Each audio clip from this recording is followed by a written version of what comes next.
Today we are going to be streaming some Hogaak. This list was used by Tariq Patel to top 8 a Legacy Open. But before we get into that, let's quickly do some stuff. We have suggestion box, working on this really hard with Ren and 6 in the format. This one is just... We'll get there. We have a schedule up here. You can donate to us on Patreon if you're generous. You can follow me at Almost Omniscient on Twitter. I haven't been able to do too many updates lately because scheduling has been a bit of a headache for me. But I have some very strong opinions on some cards. Perhaps Teferi Time Raveler. You can find any cards, for example, this entire deck on our TCG player if you want to get the entire deck. And we also have a YouTube where you can catch up on old videos, or you can watch Twitch replays. Oh no, a bunch of fun stuff. But we're going to quickly go over this list. So the differences between this and the Mardu lists I was running before, or the Jund, or 4-color lists I was running before, the inclusion of Vengevine. Vengevine is a very interesting card in this list, and it can be one of the most insane, powerful plays you can make. Is just an asinine number of Vengevines super early. Asinine meaning, well, 2. 2 is a lot. Anything more than that is an insane number. Careful Study is a replacement for Faithless Sitting, but why blue? Hedron Crab. Now, what I had said about the previous lists I played was that Entomb was always the worst card in the deck. And I stand by that. Hedron Crab is extra copies of Stitcher's Supplier, and I have always loved opening with this card. It makes the deck much more powerful on turn 1 and 2. Entomb let us play this pseudo late game strategy, and that was really nice and all, but this card is just nuts. This also, because we are on Vengevines, Force of Vigor is a card we gain access to. We get trophies and we get Force of Vigors, and the combination of those two things gives us enough disruption for like ley lines and chalices that it's not actually as bad of a matchup as I thought it would be. Now, obviously, we are still planning on milling ourselves with Alter and then just running out Hogaaks and milling them to death. But we have a much more solid aggro plan and a much more solid game 1 plan. In the sideboard, we aren't running any of those goofy Crypt Breakers anymore because we don't need them. Veil of Summer also is a nice addition. It's just helpful to have. Now the ley lines, well, what if we run into Black Red Reanimator? Outside of that, it's just there. It's also decent against Storm, which is pretty popular right now online. So with that all out of the way, let's just get into it. Yeah, I have been very impressed with this version, and I think it is far better than being on Mardu or being on Jund. Wear and Tear is nice. This is just consistent. Now, another thing that you're probably wondering is why there are so many fetchable targets. Like, as opposed to just 3 bad lands. Like, the number of fetch targets has to go up.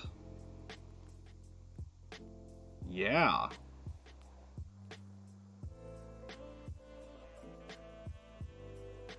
We can keep this. Run out a Hedron Crab. We'll put one of these bridges back. The Careful Study is going to be a real nice draw to this hand. but I also just like having blue cards. Uh, but there are a lot of fetch targets in the deck because you need them. We have a lot more self-mill than a lot of decks do, and that can be kind of an issue. Oh, one other thing I am a big fan about this list is that because we are on Vengevines, we have a much better matchup against Show and Tell now. As opposed to before, where frequently it'd be like, great, we don't have enough power on board to really do much around a Grizzlebrand. With this list, it is much easier to put up the kind of board state that you need to contest the life gain from a Grizzlebrand. Now we can just pass because we aren't going to be doing anything.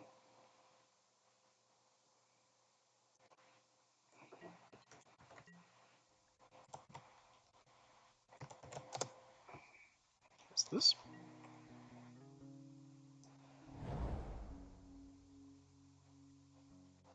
Who is this Reed Duke? I hope not.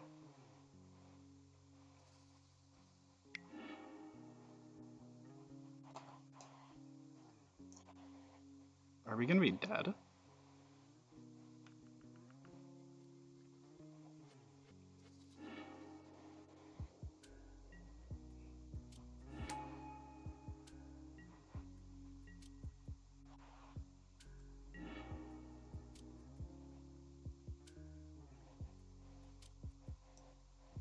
Wait, no.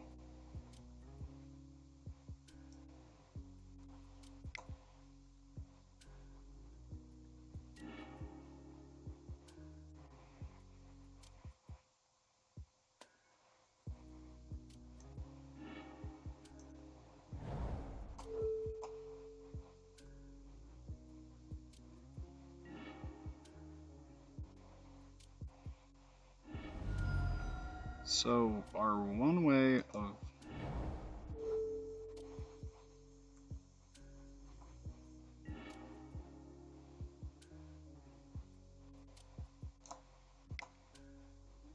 We need a Cabal Therapy in the yard.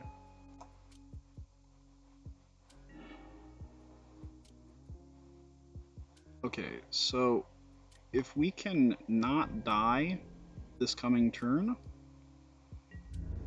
I think we win. Other hand, we need to not die this coming turn. Which is kind of a big ask. Good news is we have trophies, we have surgicals, we have Cabal Therapy, and we have ley lines to bring in. So we get to, well, make this matchup a little better. It is still not a good matchup.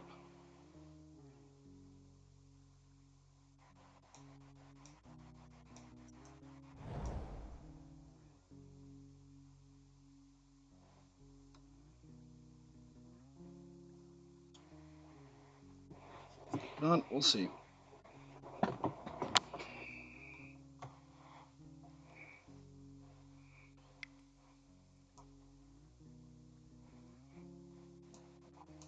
Like, if we can resolve this altar, we just win. But we are not resolving that altar.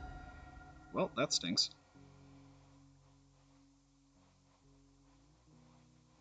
Good news is we should...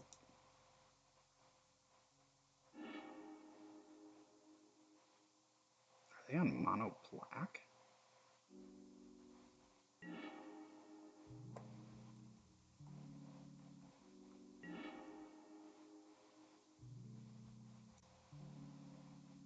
Oh, well.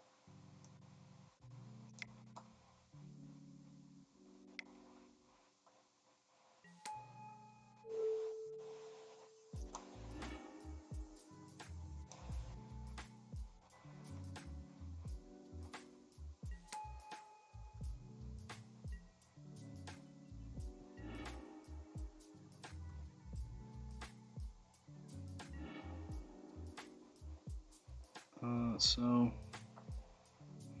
if we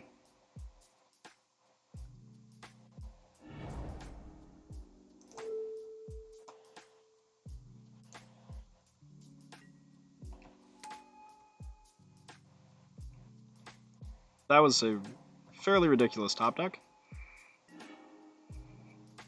Not gonna lie.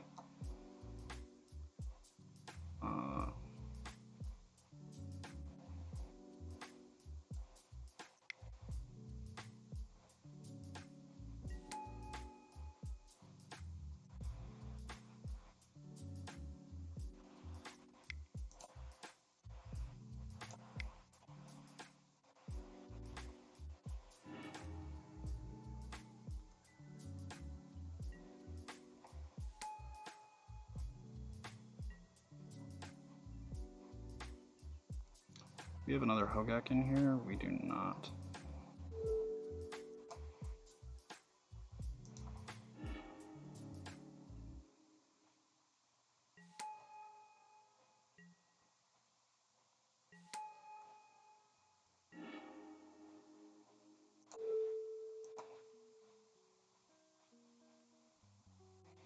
Wait, that's incorrect sequencing. We should be sacking the Hogaak. No, we want, if we can hit another Hogaak, we can end up doing a little bit better in terms of efficiency with which we get to kill them.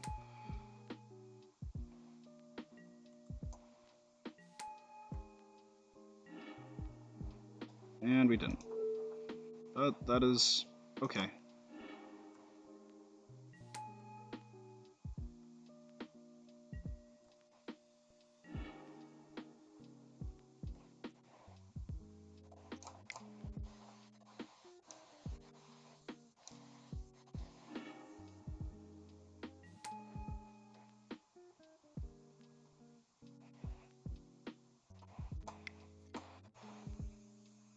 Let's just get some cards that are of literally zero use.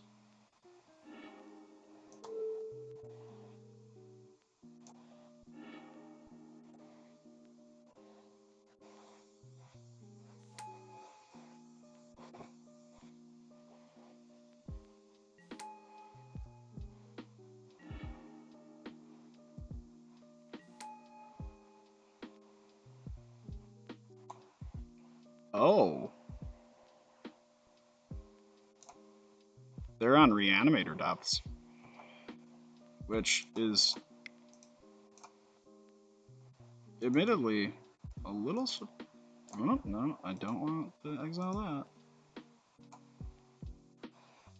I mean, I can do this without needing anything in my yard, but should probably attempt to be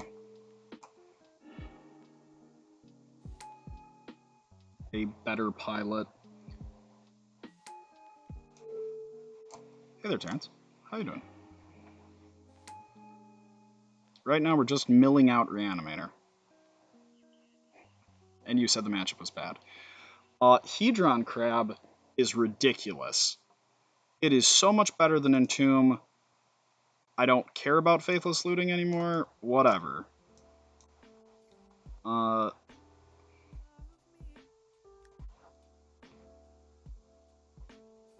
Don't want Careful Study here.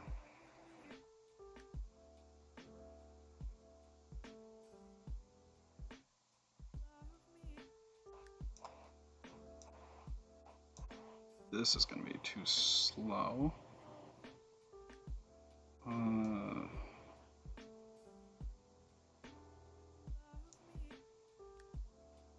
Reanimator Depths. It's been a hot minute since I played against it. It has been far better. It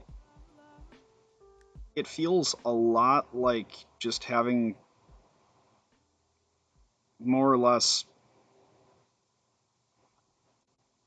more copies of Stitcher Supplier. Normally, I actually want Hedron Crab over Stitcher Supplier, as ridiculous as that sounds.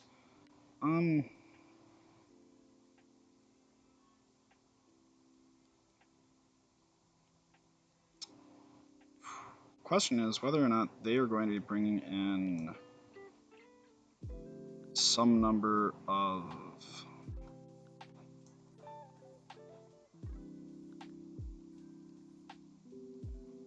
ley lines. I think they will.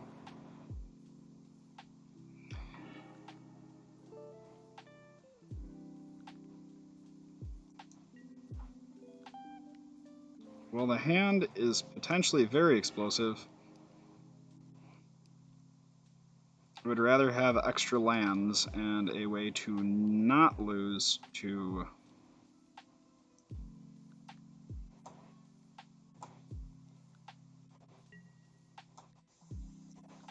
Okay.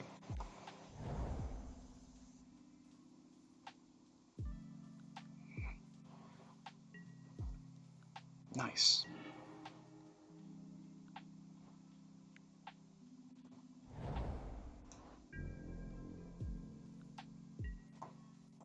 So, probably on the depths plan.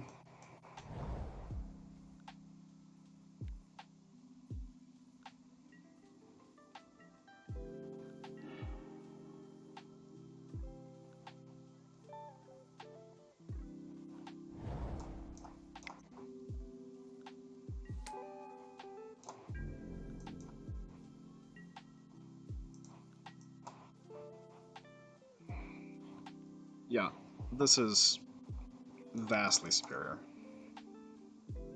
Mild missequencing on my part.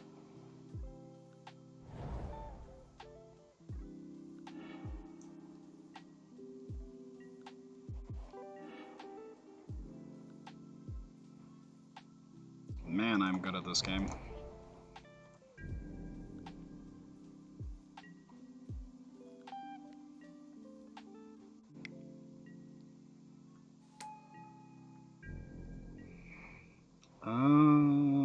So we hit the ley line.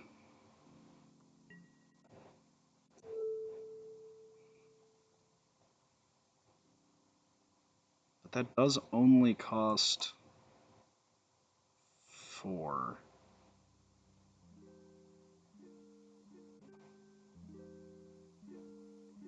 We get to keep a vine?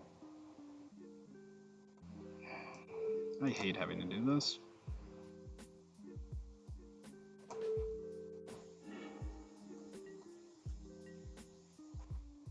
Okay, I don't hate having to do this anymore.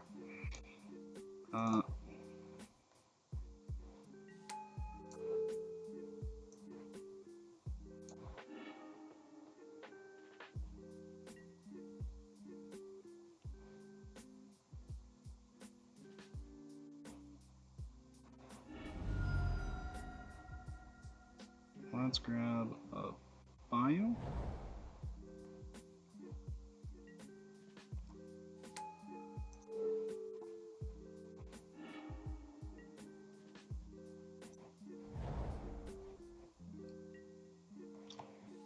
Yep, come on. Hit something good? Gross.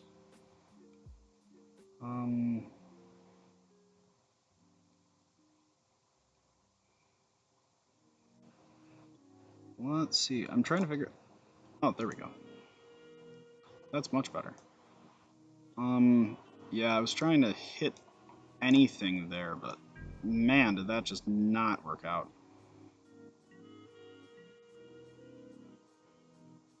I don't want to use all of, like, the fetches I can, because I want to be able to save one in case I hit something else. In case I hit another creature and can end up putting a,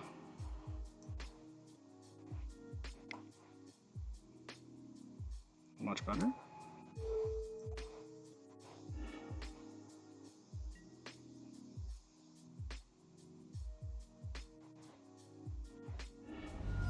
There we go.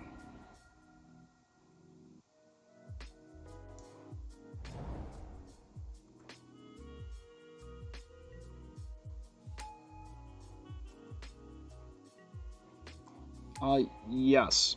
You can target your own permanent with force, but I probably wouldn't recommend it.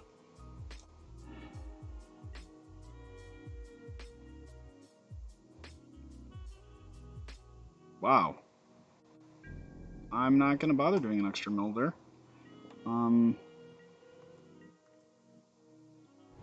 Because holy cow, that was just the worst.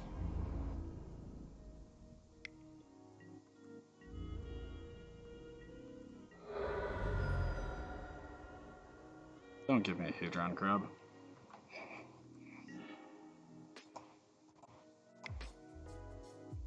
That's pretty good.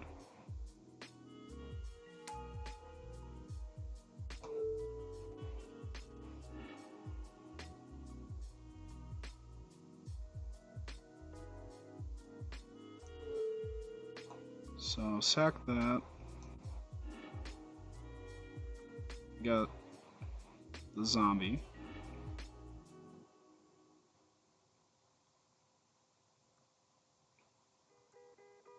Oh wait, damn it. Oh, never mind, I'm still good. Because I have the ley line in play. And those aren't tokens. I knew there was a reason I was doing it in that order, and, like, for the life of me, I couldn't remember why. And now I do, and I feel much better about my play.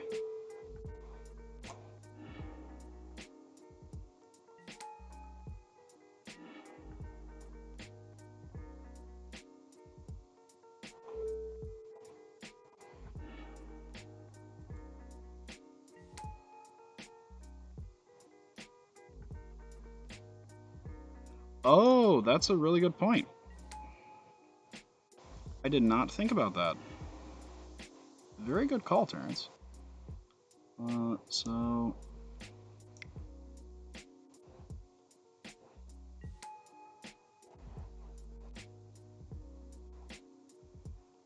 yeah, the blue version so far has just been treating me much better than just having access to wear and tear.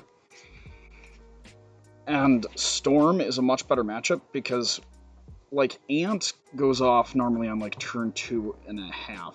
Like, just ever so slightly later than, normal. And just, it's been so good. Like...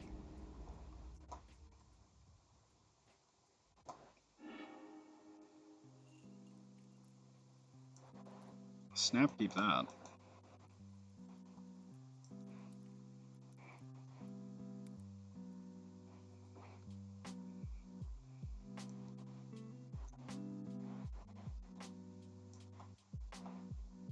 Yeah, if we had done the... if we had blown up our own bridge, we probably would have gotten their... are they on black-red or something?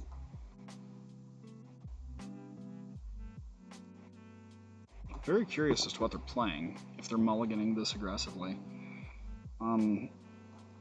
Because most decks definitely can't afford to... like, if they just have a bad hand or what. But obviously turn 1 we play the Stitcher Supplier because...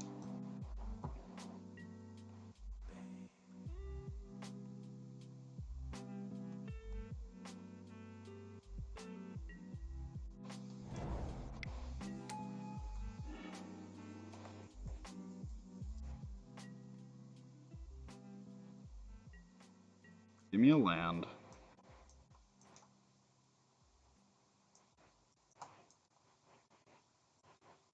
I think if I get a land, I want to Cabal Therapy myself, hit the Bloodghasts,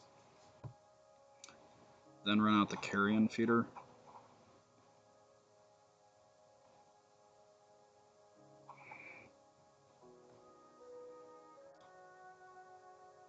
It's very interesting how many lines this deck has, and... Leyline? Or, oh, not Leyline, Chalice.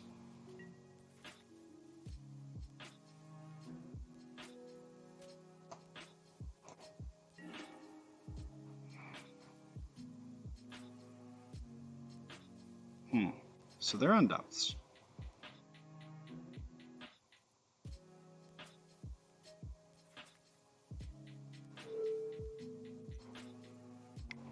So I do not want these Bloodghasts in hand too long.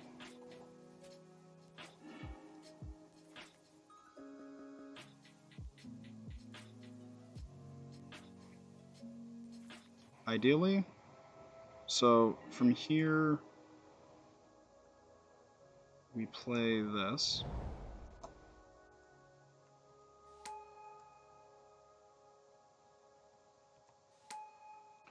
We're going to sack a Bloodghast to therapy them, because we're going to be getting it back by fetching.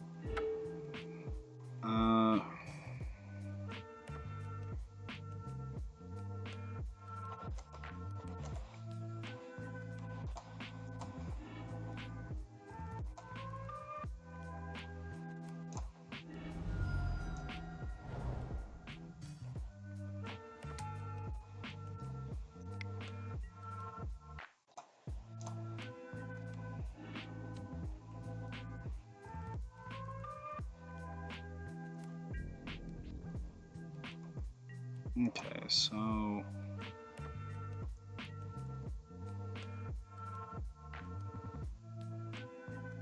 yeah, crop rotation is the easy call. Hey everybody, thanks for tuning in. Today we are streaming some very fun, very interactive Magic for you. I'm a goofball. Hello there, streamer. So anytime someone says hello, I'm supposed to respond with General Kenobi, and I failed to do so. But thanks for tuning in. Today we are streaming the exact opposite of interactive Magic, if I am to be an honest person about this. Okay, so they have a Bojuka Bog up.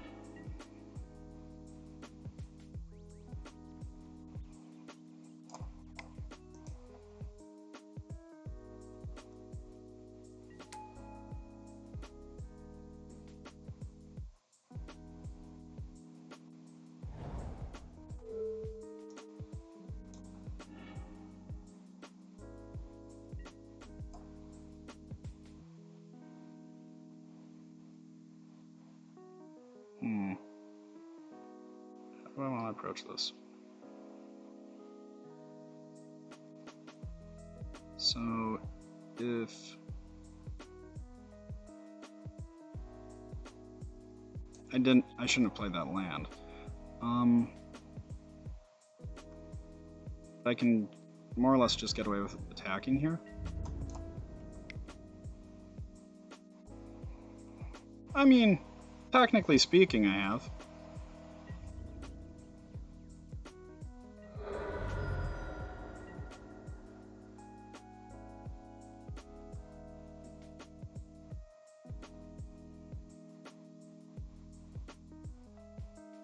Likely he's going to Plowshare one of our guys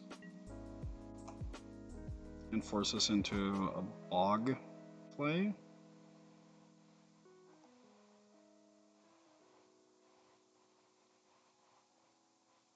Is what I would expect.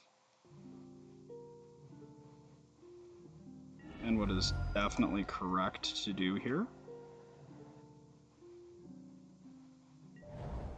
Because he can force us to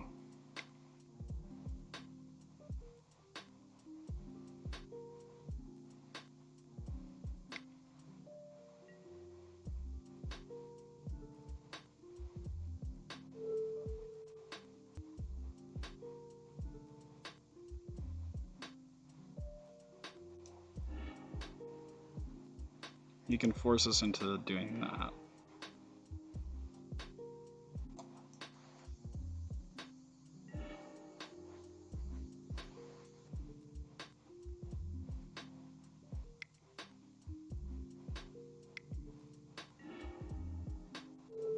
So here we have to do this. Like, there's no option on this bed. So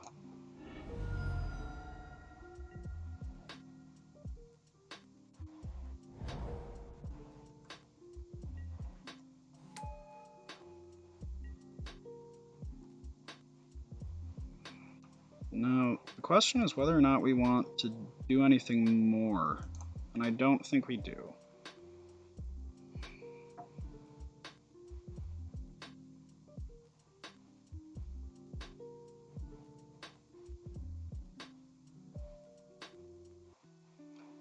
I know, Terrence, I've been playing a ton of this deck because it's very fun. Interactive is, technically speaking, a term that could apply.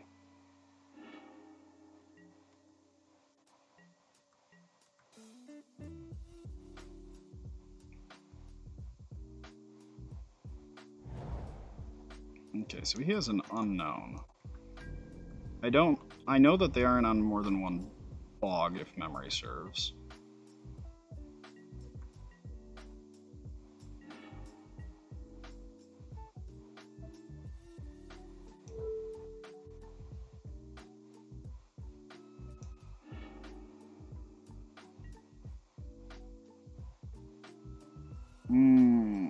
So close.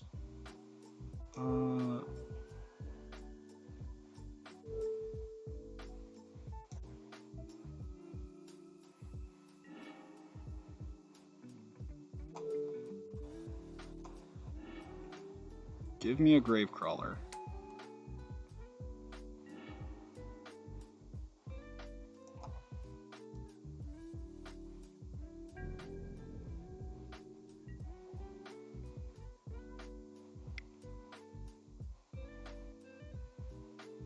Yep.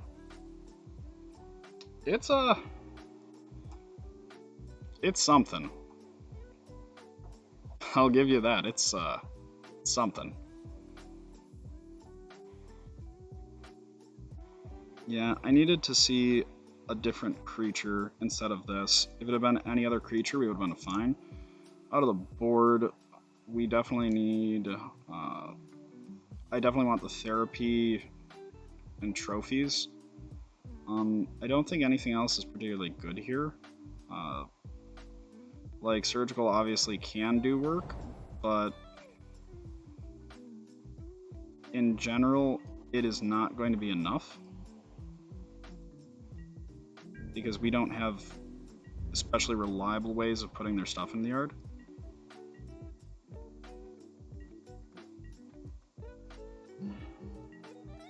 Give me something. Okay. That's a pretty good one.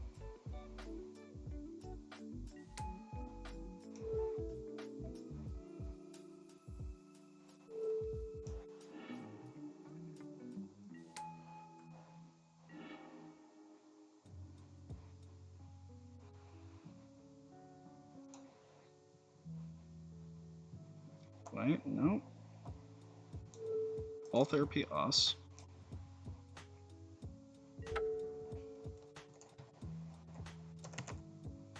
Put that vine in the yard. That way when we cast this Gravecrawler,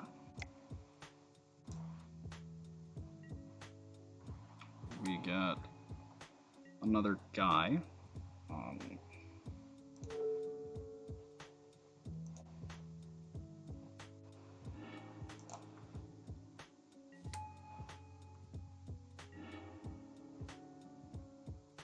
Ew. Well...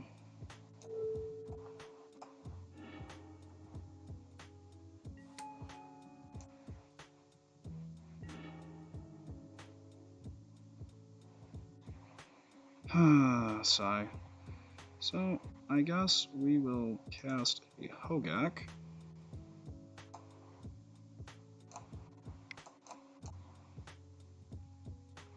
Making a Carrion Feeder, Supplier, and Crab.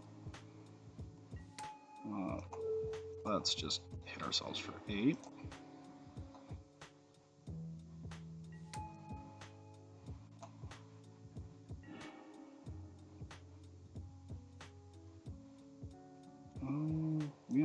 We have 2 bridges? Okay. Yeah, we're good. This deck made, like, me stop playing Control in Modern. Like, in Modern, this deck was so gross. Like, I was wildly unhappy. Um,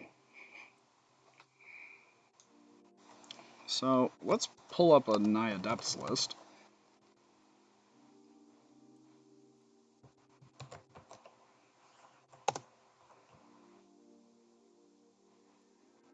Or sorry, the Naya Loam list. This is what this looks like. Or well, I don't actually know. This guy might not be on the full Loam package. He might just be on green-white depths. Either way, we should still probably have some number of Force Vigors.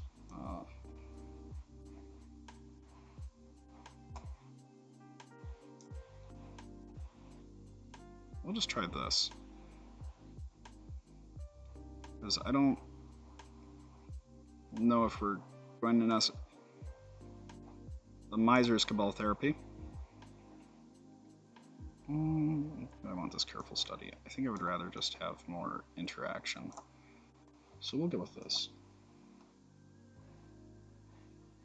Yes, I should I think you should absolutely switch to this for Atlanta.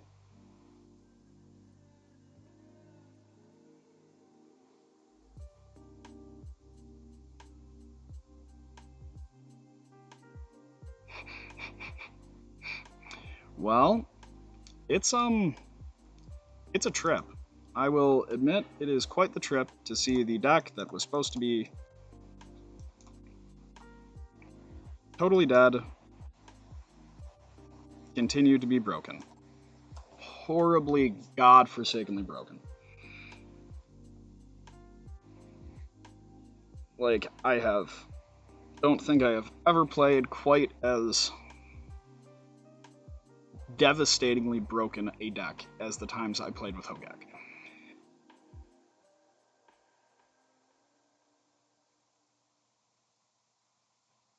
Yeah, you're right. It wasn't.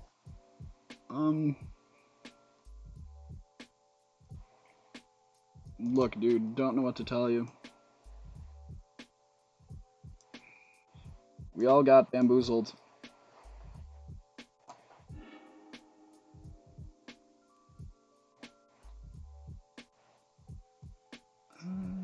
Let's put this Vengevine back. Yeah, that's much better.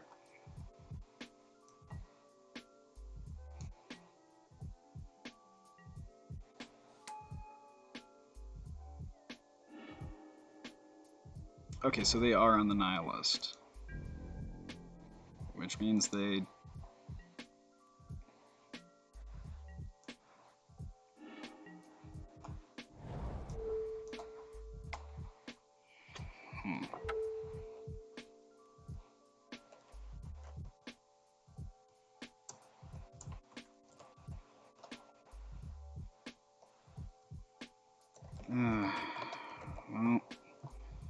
Well, we'll just go with the easy. Nice. Okay, never mind.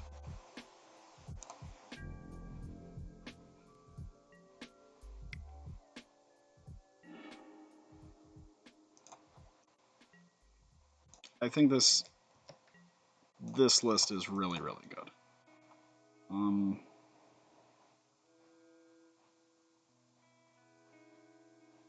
Like, it is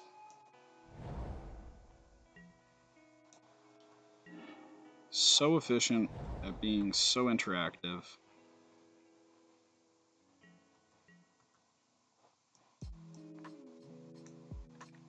Going first, I went the careful studies instead of the Cabal therapies, but going second, I think I just needed the... Oh.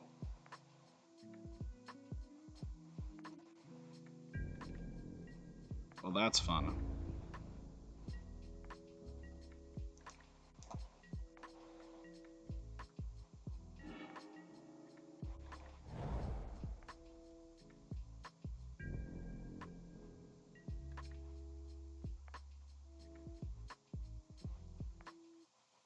Like, dude, you go for it now. Like, there's a lot of risk entailed.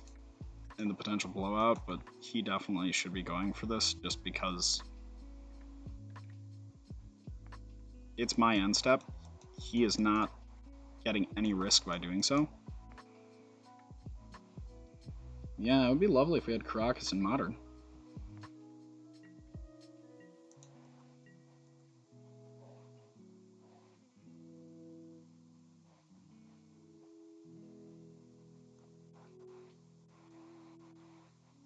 Not necessarily sure what he's doing on that front, but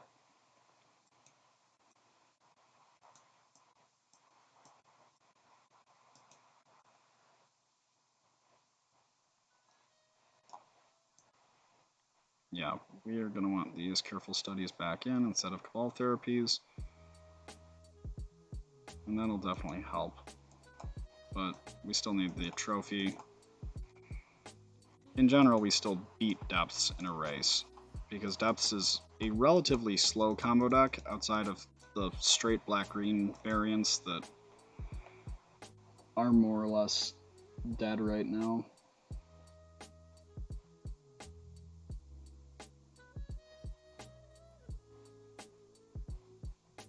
I mean, but Caracas is actually okay. I think adding it to the format... Okay, humans might be able to abuse it, I will admit. Okay, humans probably is the reason we don't. But humans right now isn't especially great.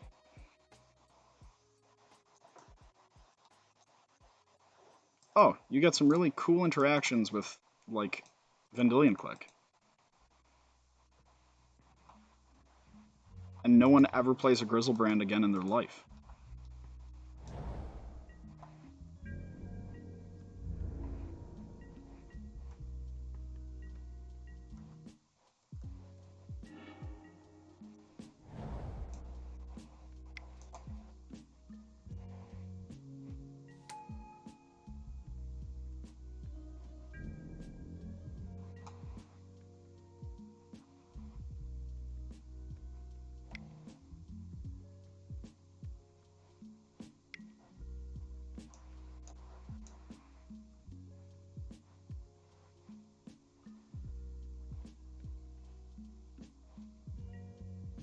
I'm very uncertain what doing that was supposed to do. Like, I am wildly uncertain what doing that accomplished.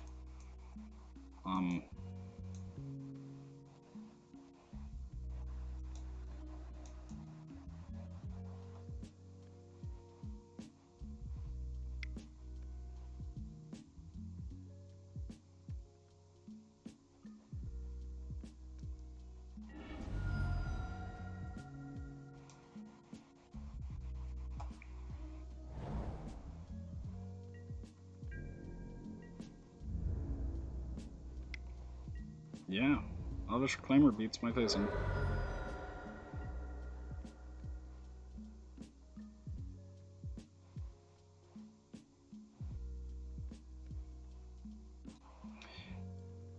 I think he's looking really hard for,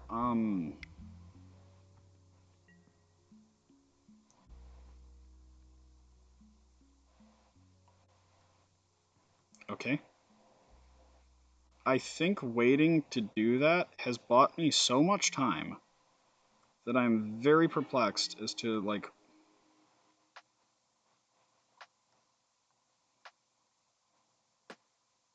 Okay, so let's see. We blow up the ley line. We sack, put this bridge in the yard.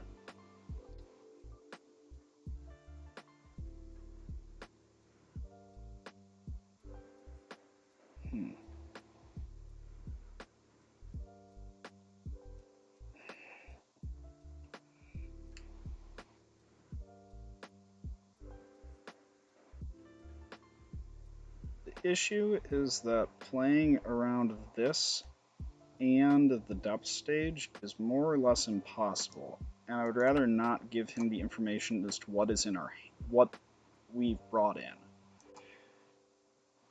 Because in this matchup, knowing which of your opponent's 2 tech choices are available to them is so stupidly important. It's actually kind of aggravating, I'm going to be honest. Um,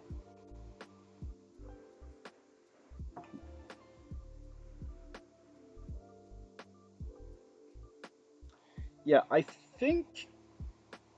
still think waiting that long to do that was probably incorrect on his part.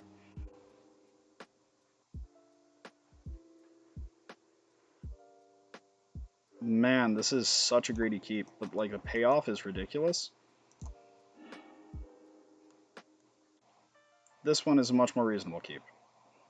Not gonna lie. Alright, show me that ley line.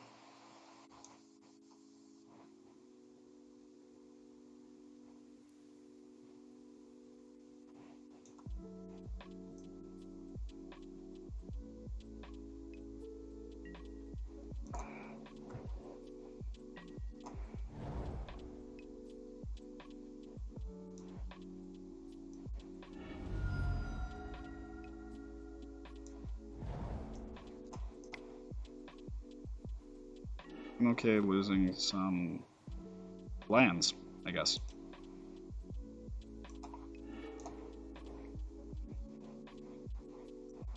Like, they have to run this card because of how slow they are. Like, it's offset largely by being a Mox Diamond deck. But man, does that not feel good. Yes, I still would have needed double Liliana's Triumph to punish him.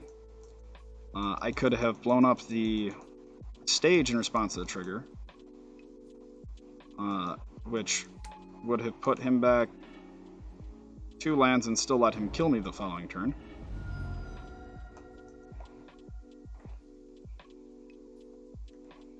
So I don't necessarily know what he accomplished by doing things that way.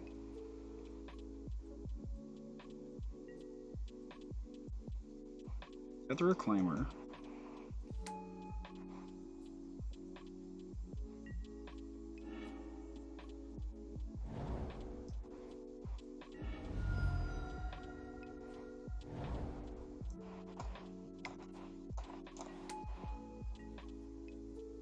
Really need to see a Force of Vigor. If we see a Force of Vigor, we win. If we do not, we lose. Which is admittedly pretty standard fare for this type of deck.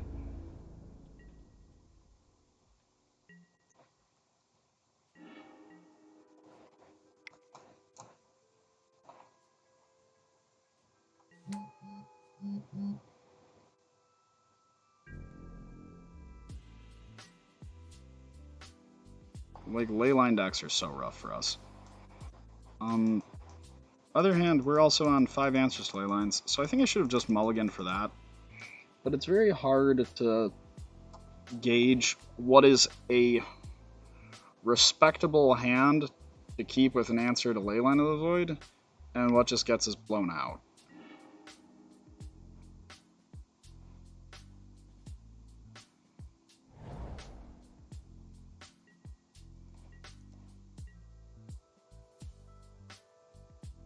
It's a shame that deck can't run Rest in Peace.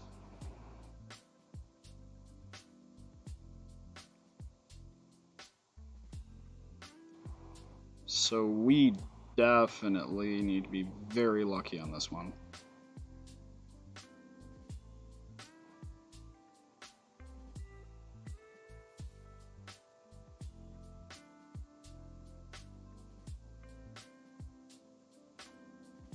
Like, I don't think there's a way of winning if they make a Merit Lage here.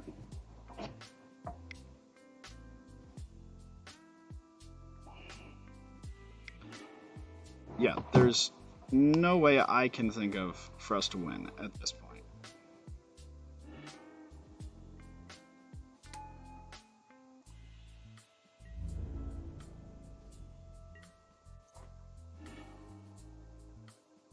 Yep.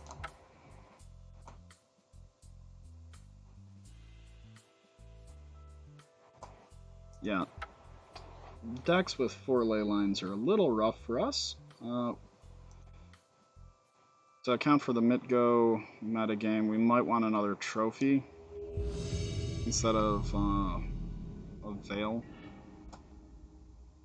But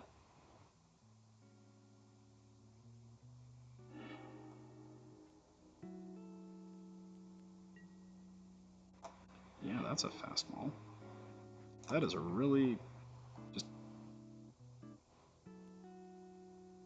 weird hand.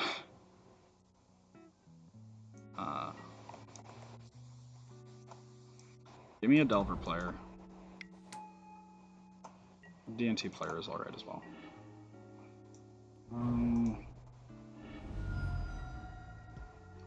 Let's just get a basic Swamp.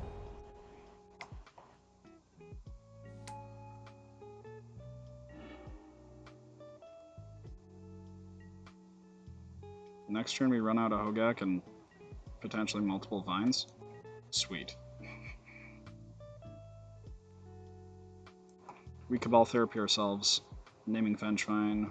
After the Stitcher supplier, we cast the Hogaaks.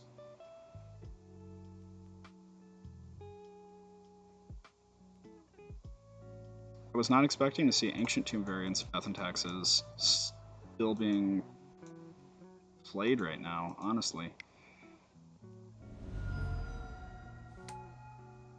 Like, it is very surprising.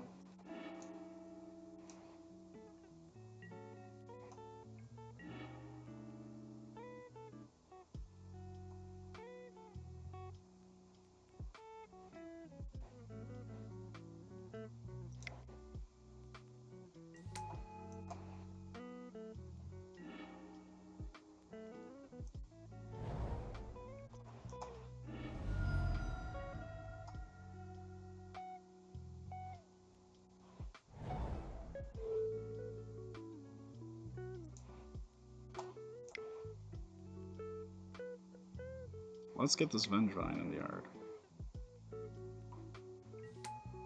Okay.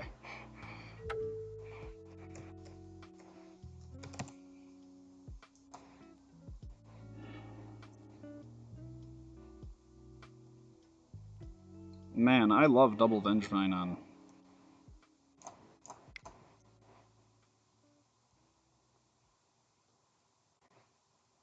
turn early.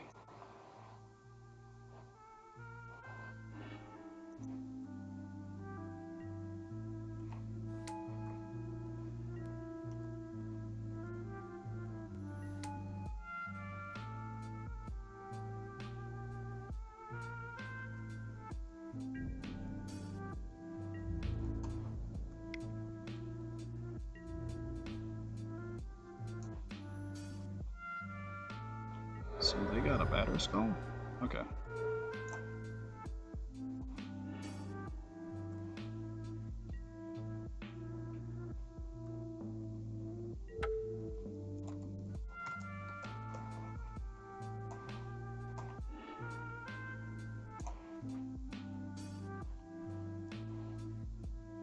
Yeah, this deck is goofy.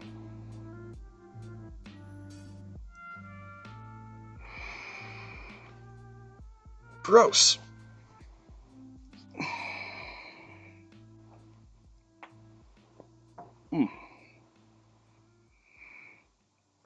Well, that was something.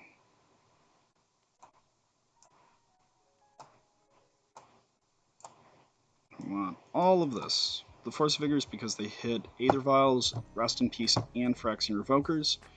The trophies because they just get rid of things. Since we are going second, I do not suspect we will need those. And then we can trim to Careful Studies, because Hedron Crab is probably our best card in the deck. Outside of Hogaak. But in terms of enablers, Hedron Crab and Altar are the best cards in the deck, which is really damn bizarre to say. Well, Therapy does let us play around some stuff.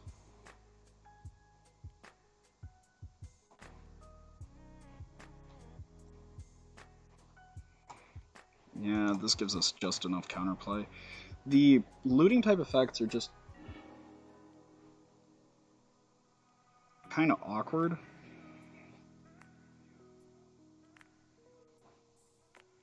Yeah, this hand is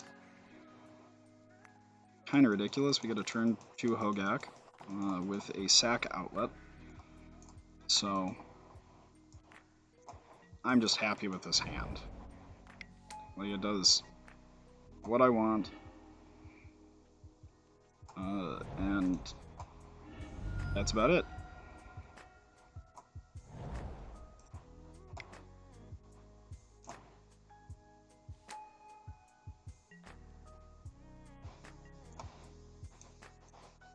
Man, Hedron Crab, real broken card.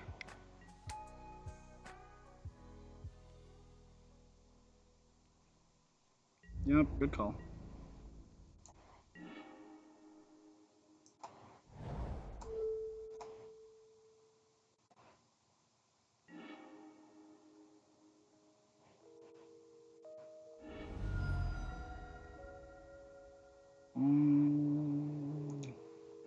Bye.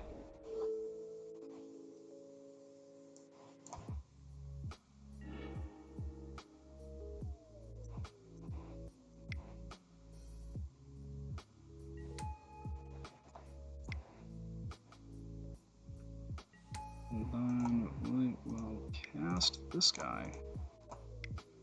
I hear he is an okay card.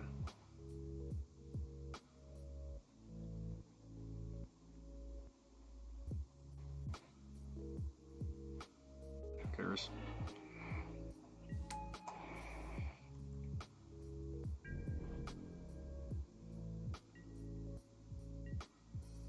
He's just Beast.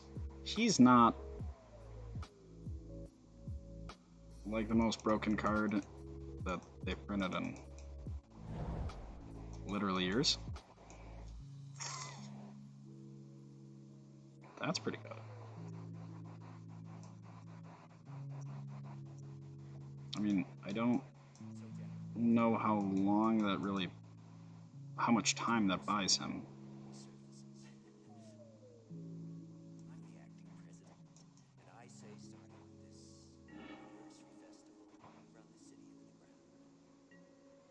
I definitely wouldn't have gotten rid of my blue source.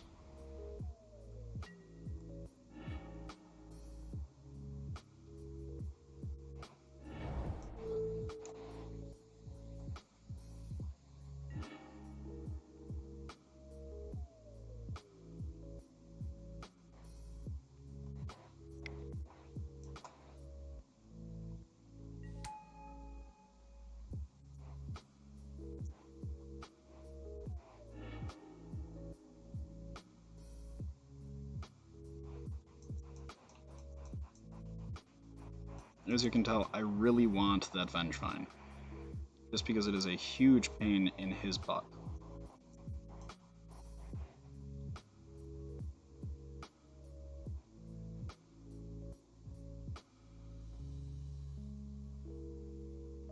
Nah, Hogaak is reanimate spell.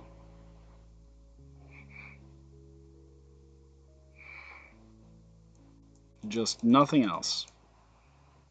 Just strictly a reanimate spell.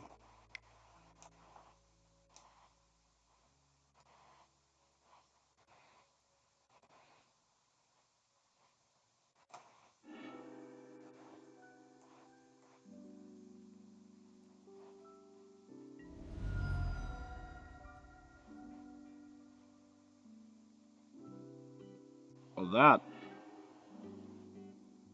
was a big mistake.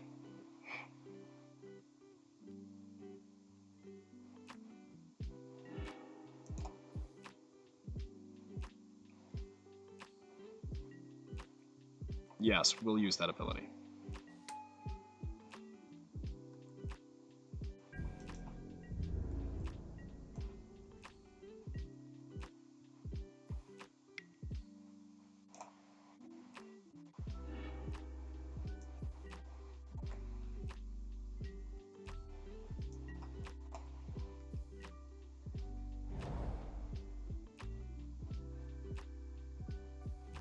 Like, he can't even play Athalia, because if he does, he is in a really, really awful spot.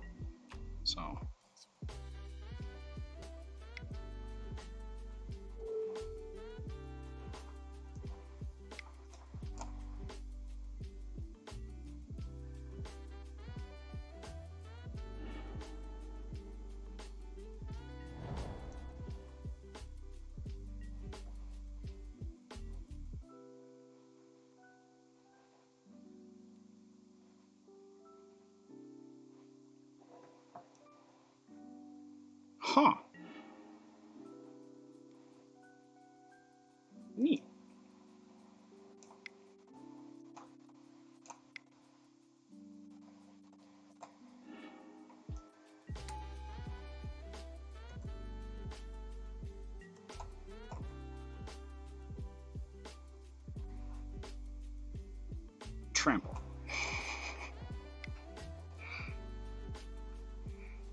Sure, bud. Trample.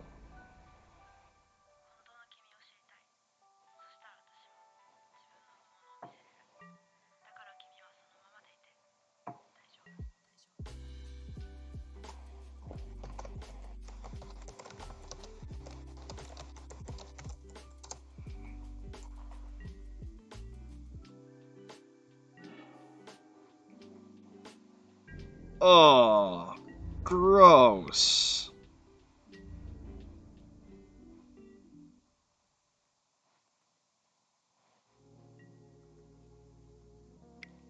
Gross.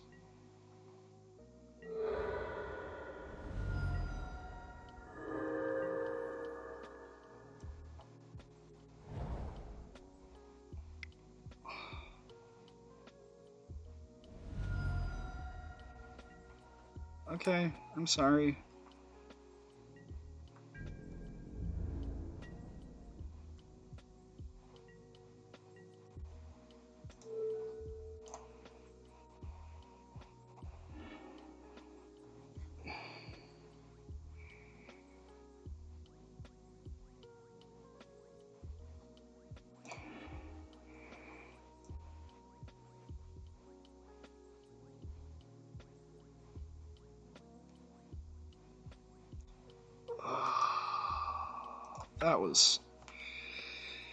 That was not okay. And scallops are absolutely much cuter than Hogaak.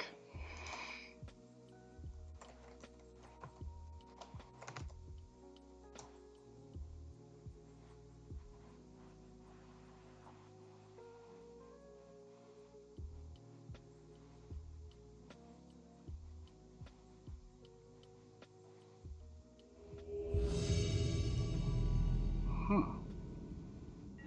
That's neat. They have teeth?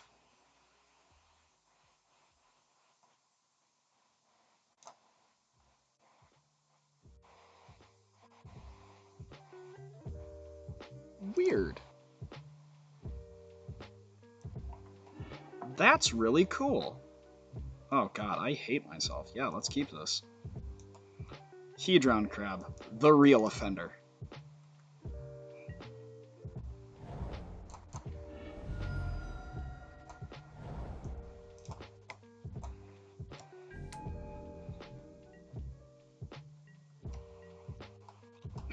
Give me two or two Bloodghasts.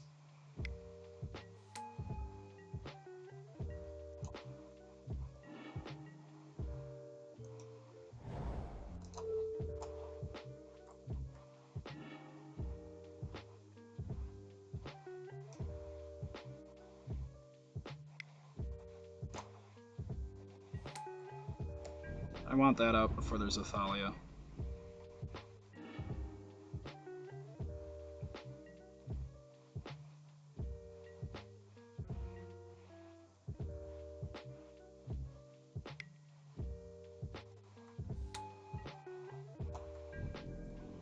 Teeth is a cage.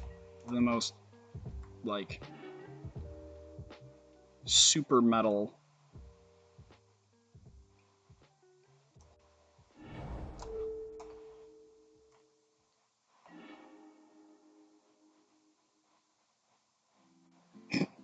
Pardon me?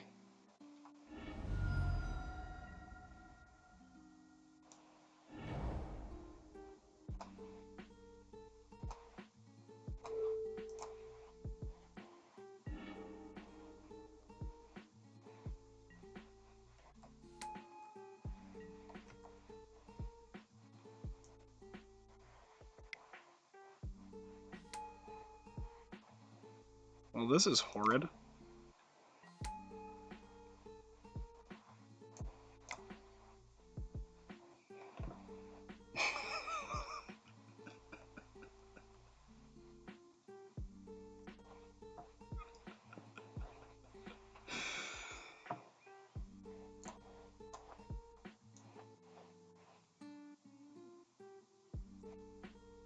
Yo, this deck is not okay.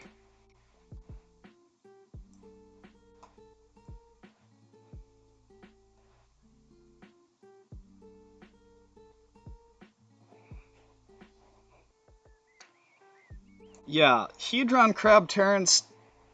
Sorry, Techno. There is nothing better in the world than Hedron Crab.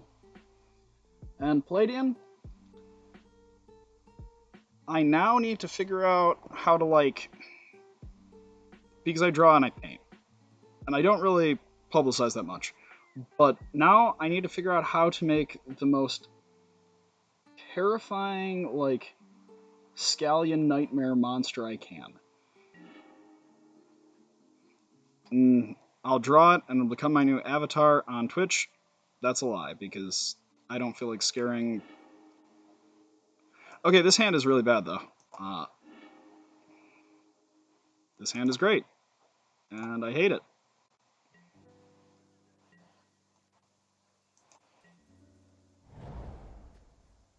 Oh, they're on actual humans? Well, this feels unfair.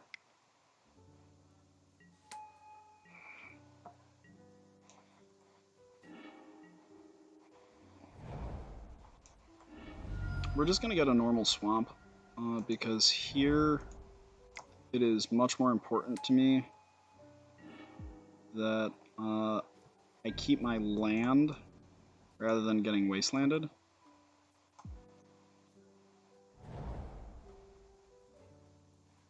Because getting wastelanded here is more or less a death sentence.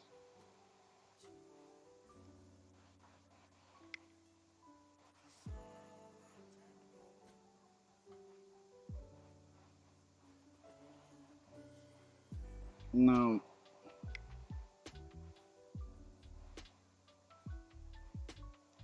Hey, Palace Jailer and Sanctum Prelate. That's 2 whole cards.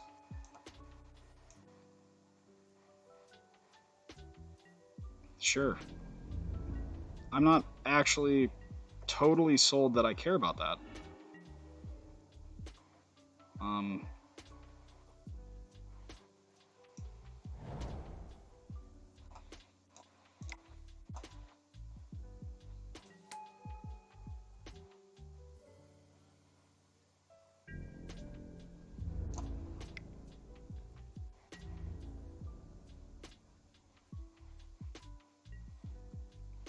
You're no fun. I hope you know that. IT? IT. ID. They are no fun. Big Thalia. Sure.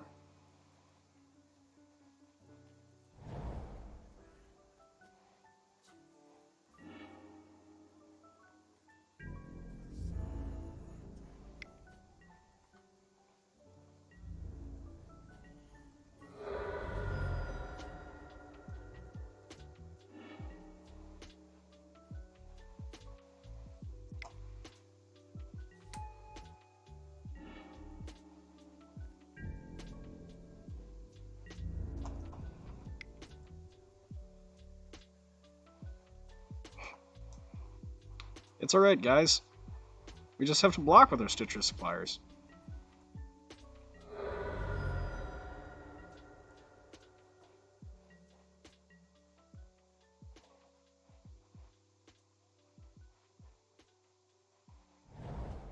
This is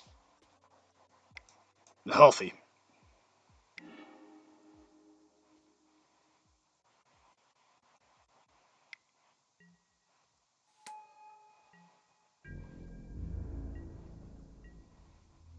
My favorite part is that they can't actually block here.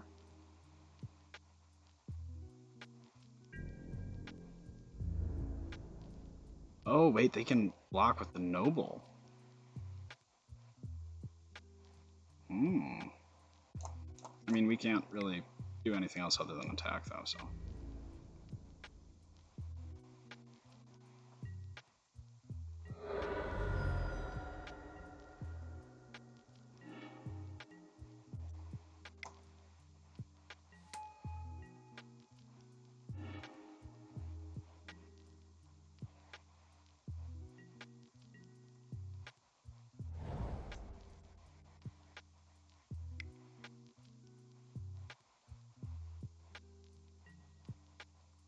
Sure.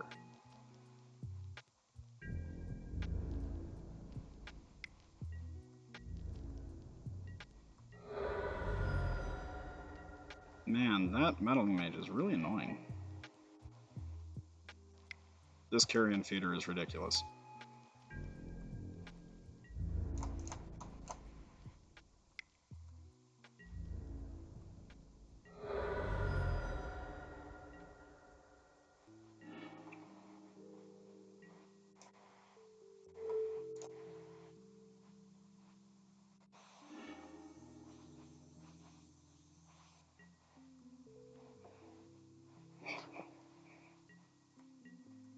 So, the reason I did that is I didn't want them to be able to cast sufficient number of spells to not die this coming turn. Oh, damn. Yeah, we're just dead. Okay.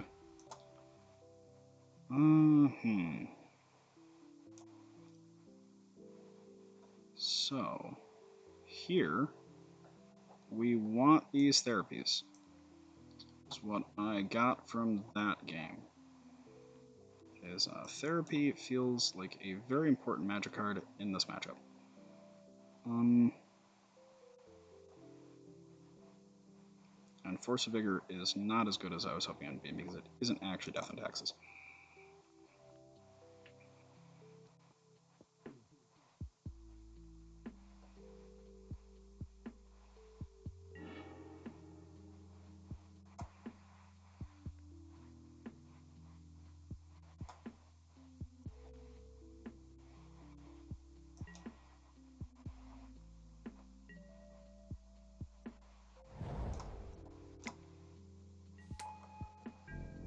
Well,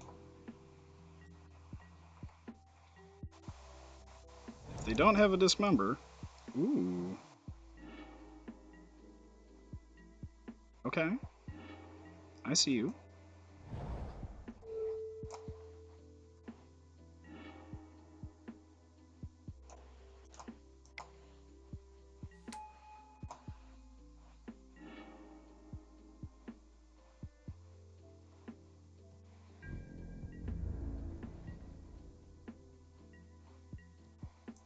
Well... Ooh, they did have another one.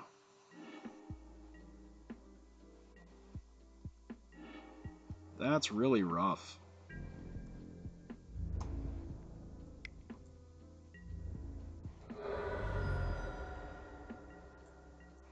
They just kept this hand based on an asinine number of wastelands.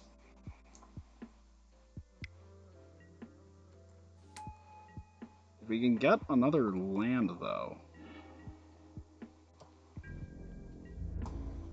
Ah, whatever, we'll attack with the Hedron Crab. Send a message.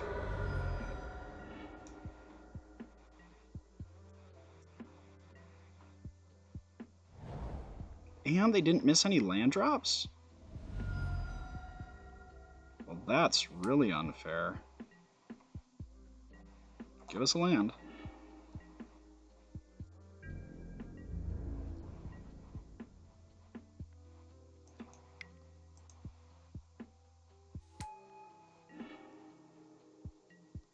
That was a ridiculous draw. I'm gonna be honest. That was, like, nuts.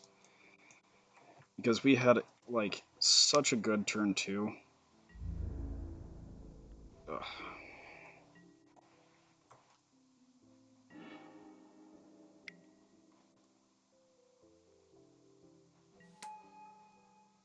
Okay.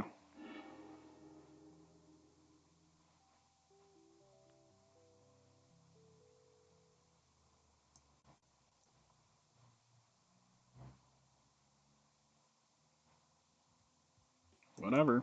We're playing a Hogaak.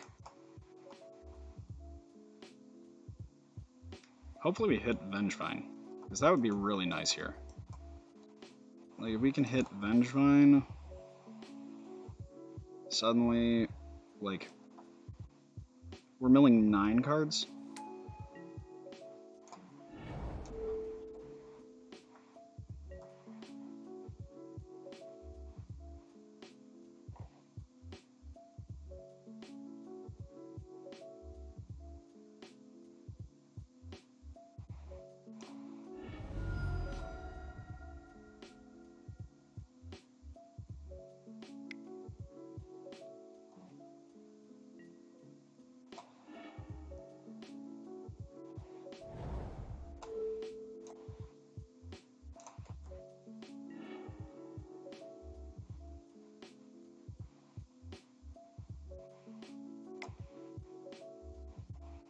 Well, they have the surgical, probably.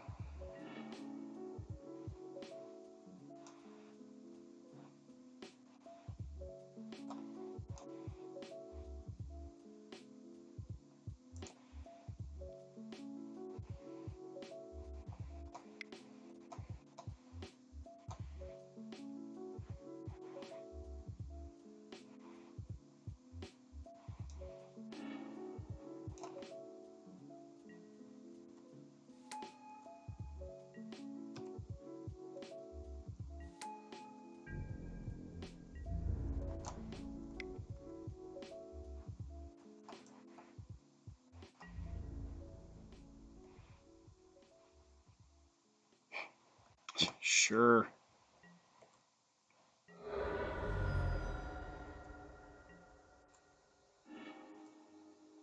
Yeah, you got my bridges, bud.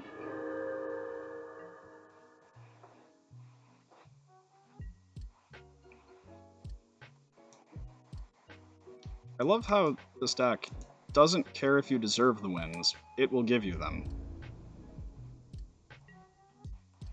Like, it just is wildly apathetic to how much you deserve a win. Um,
Deputy.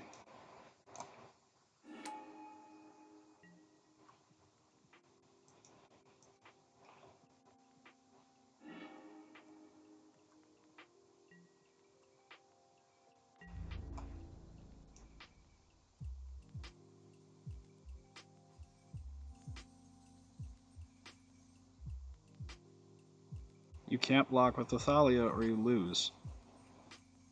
Or, well, no, you'll be very, very low on life. Because you can mom that?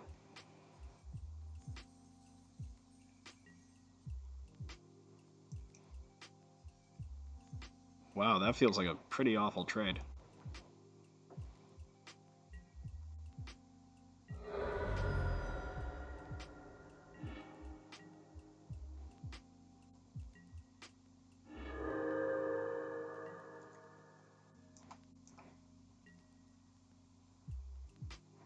Like, I don't imagine you can cast much of anything.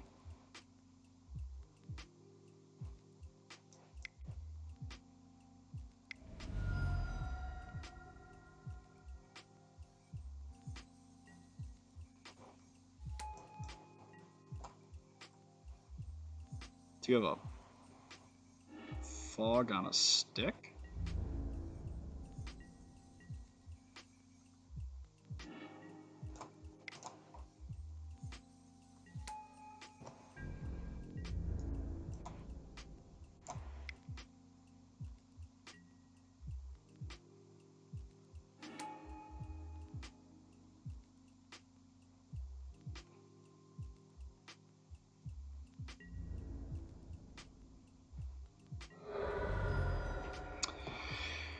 Wow, this is certainly a deck.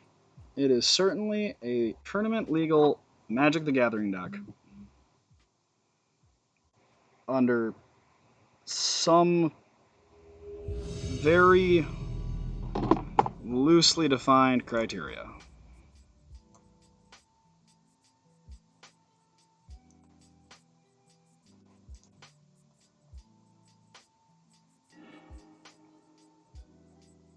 I don't think this deck should be a tournament legal Magic the Gathering deck.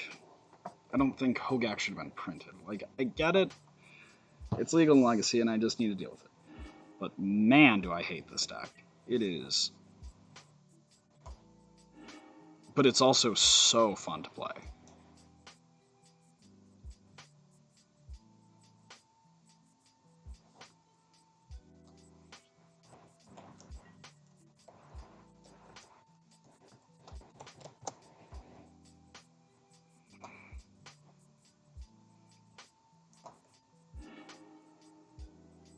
Ew, that's so unfortunate.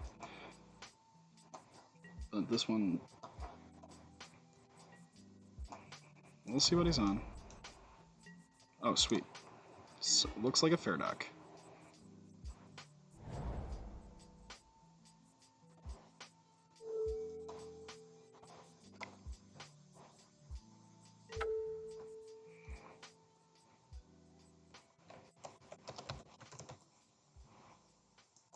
We are dead to a Force of Will this time?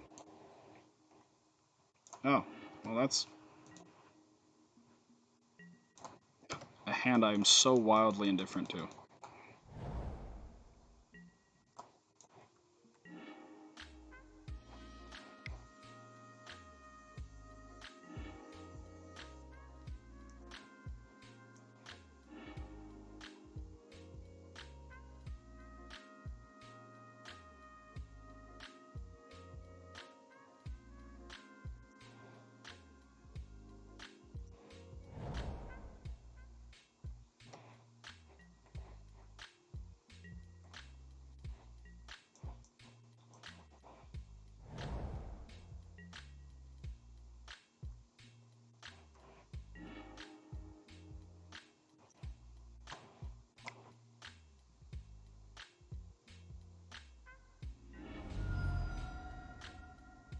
Yeah, I think this one isn't gonna stick around for some reason.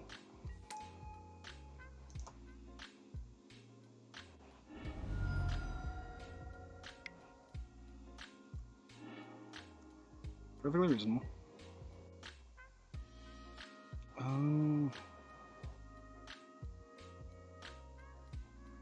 This one will just be a swamp.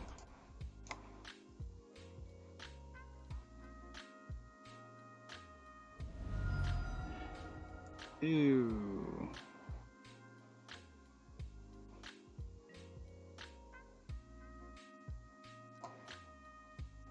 Well, we know he has an Arid Mesa in hand, and nothing. We don't know his other card, but I feel like it's pretty safe to assume he doesn't have much.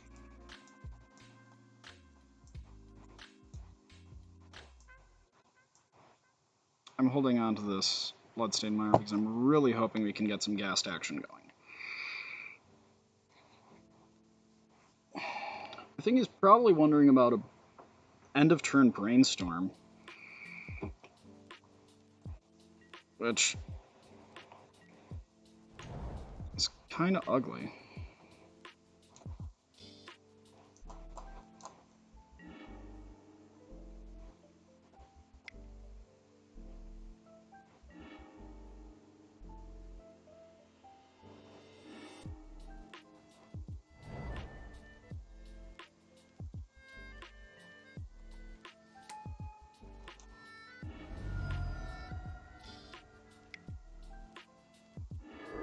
That's unfortunate.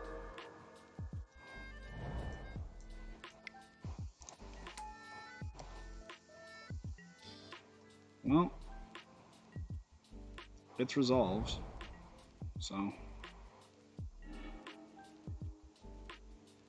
at this point it's more or less, can we draw creatures?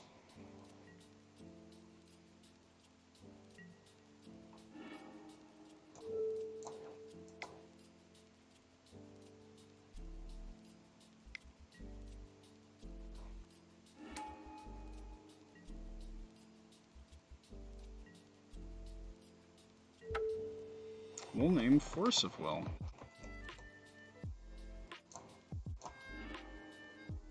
Okay. And We don't have anything else.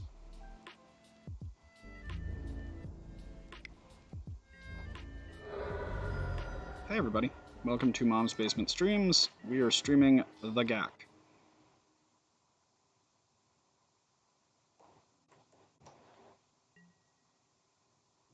Man, this is a really lame situation.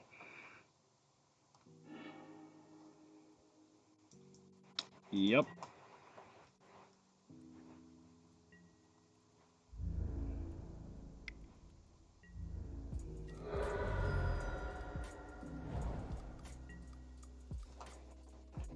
Give me a...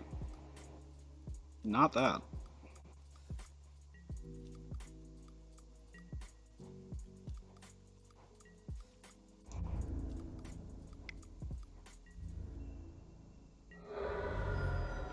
Need a land, or not a land.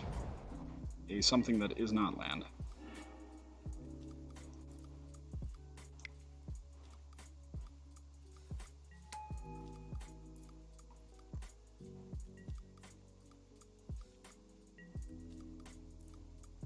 Good news. We are in a very good position. Okay. Sure. You rarely, if ever, care about any of this if they don't have any sort of lock piece for you.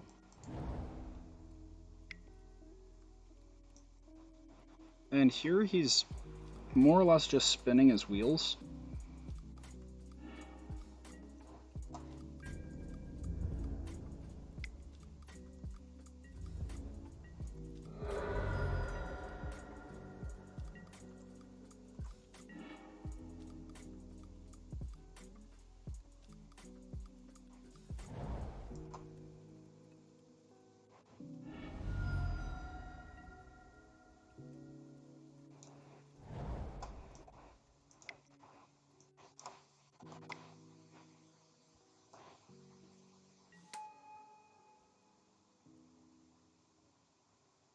Okay, so let's do some math. I play the Hogaak for my hand.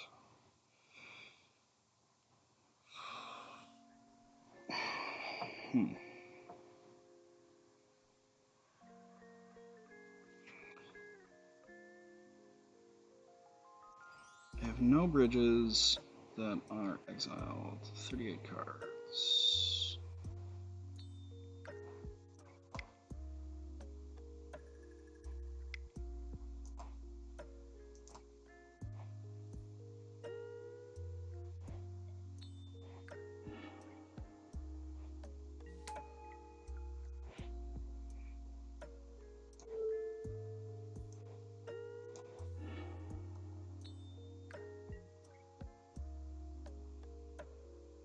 Ugh.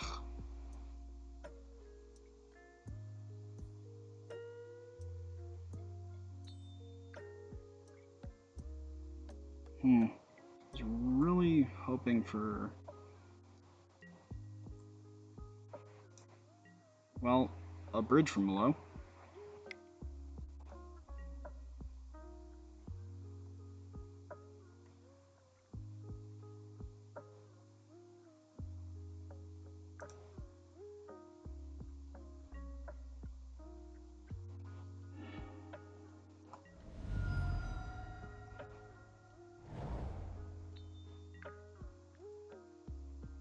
Okay, so he's going to likely Plowshare or Vengevine.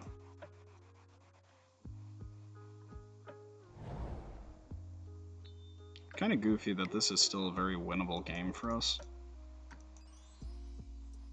Like, it's just dumb.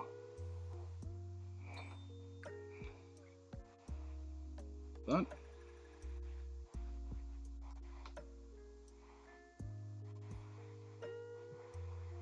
such is any format where you can play Hogaak.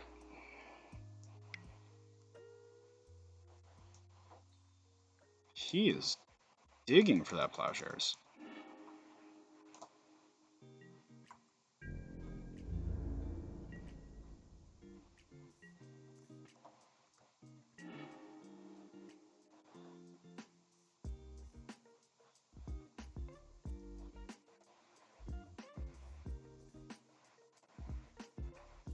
Let's play this guy first.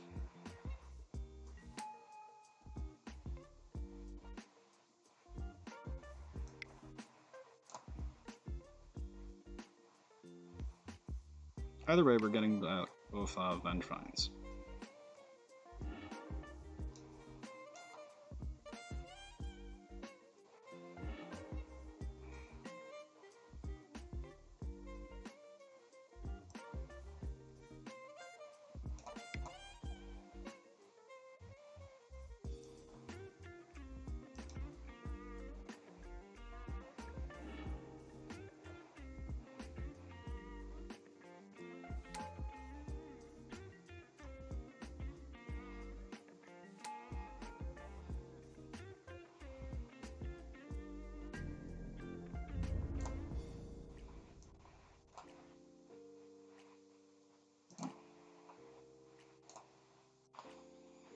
Let's kill that Jace.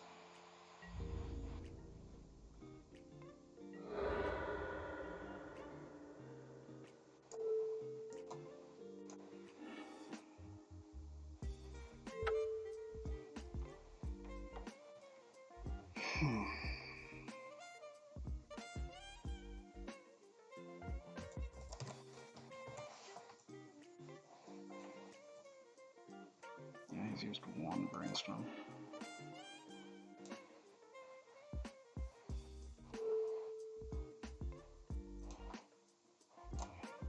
And we'll just sack this guy we get back to get rid of their protect.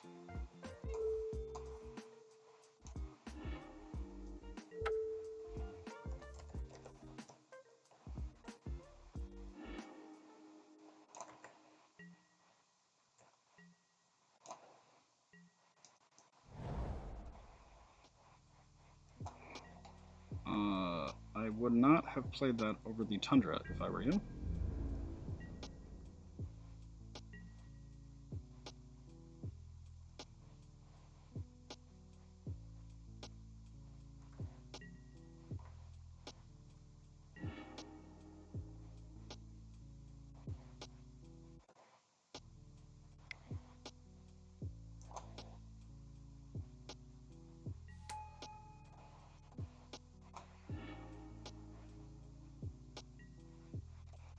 Well, I don't suspect we're losing this one.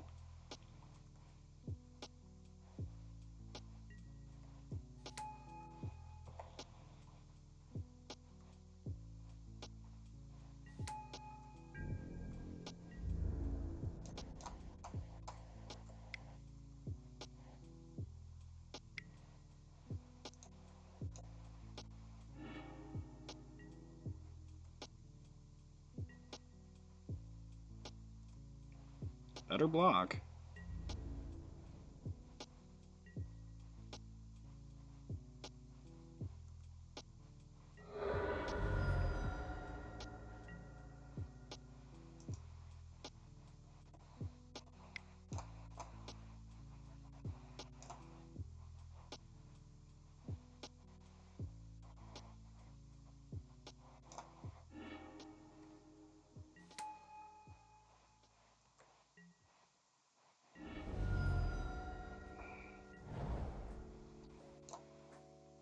Okay, well, let's see what your out is, if it exists.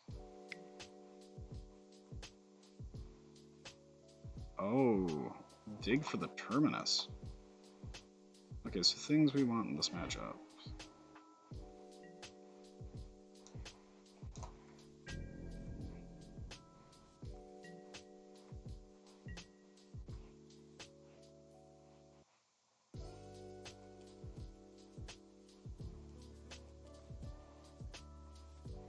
Like, we just beat the snot out of them, though. Well, if they get a counterbalance, that could be annoying. So probably, like, they probably have counterbalance and rip in the board, I guess, is what we should more or less prepare for.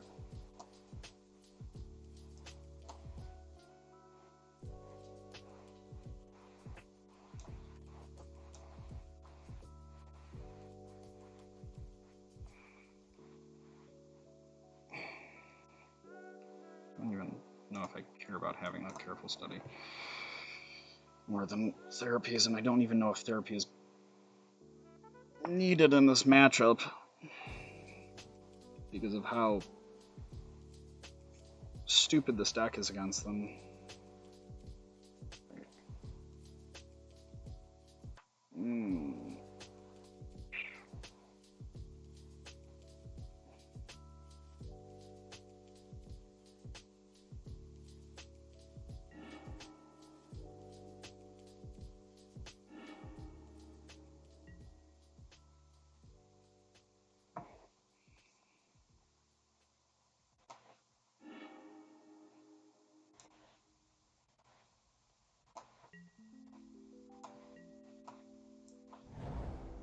Well, we get a Hedron crab.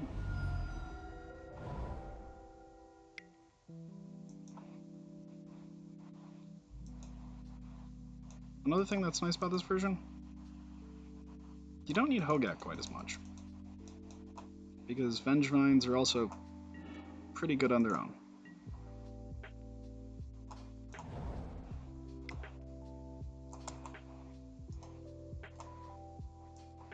Might want to force that. Good, good job, my dude. No one ever seems to force will that, and it's always just, excuse me?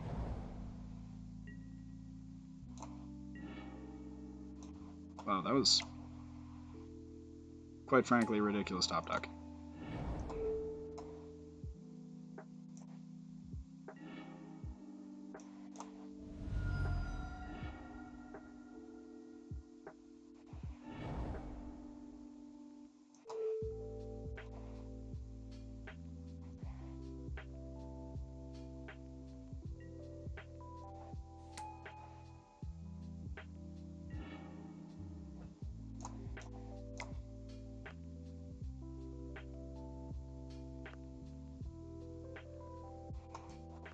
Man. You know, I hate feeling like a deck is just ridiculous in this format, because they're all supposed to be ridiculous. Like, they're all legitimately supposed to be insane cards. Like, with no real contributions to the format. But this one, it feels like so much, even for this format.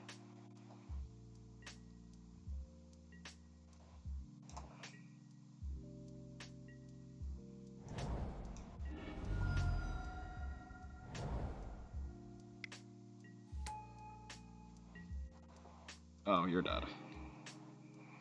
Like, buddy.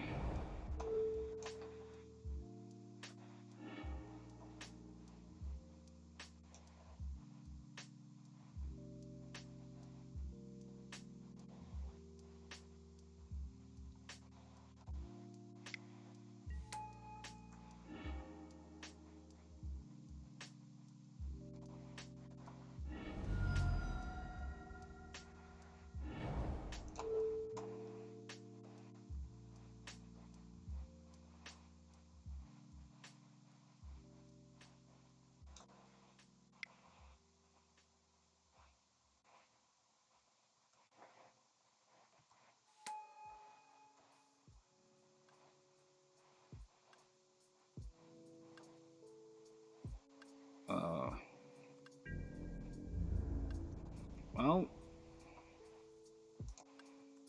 guess we do this. Yeah, I'm willing to take that loss.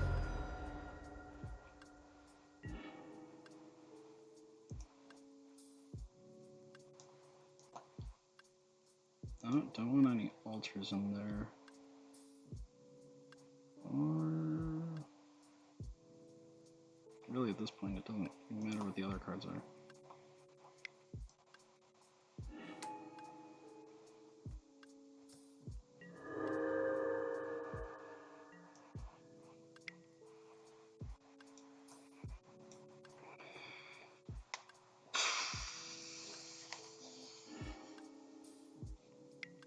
I believe this is what they refer to as shooting fish in a barrel.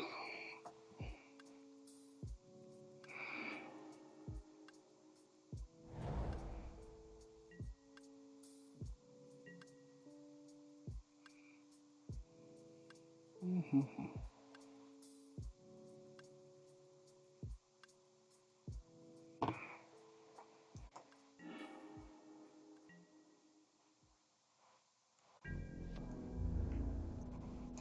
no.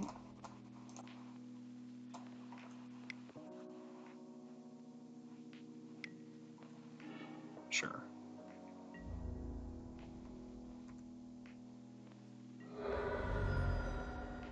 Okay, hasty podcast.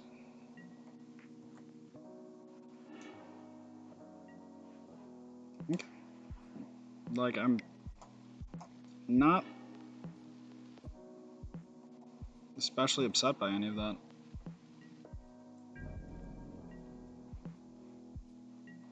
Like, I'm one reasonable draw away from just being able to bludgeon him to death.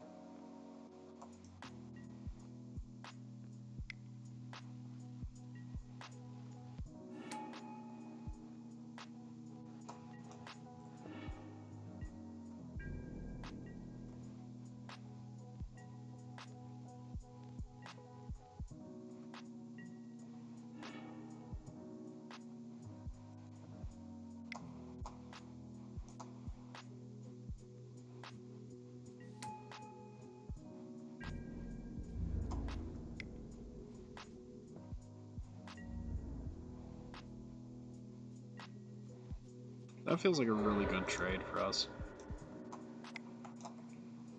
I might be mistaken, but that feels very good.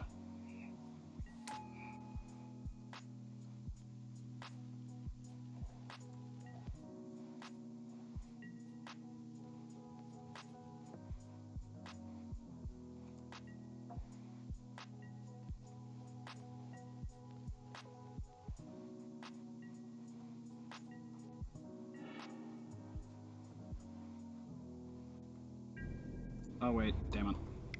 Misclicked.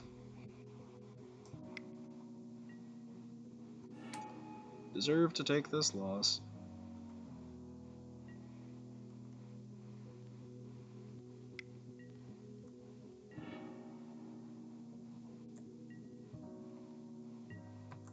Was not paying close enough attention. I don't think I want the Force Figures. I think I just want therapies again, because if I'd had therapy, I would have been able to kill him with one turn.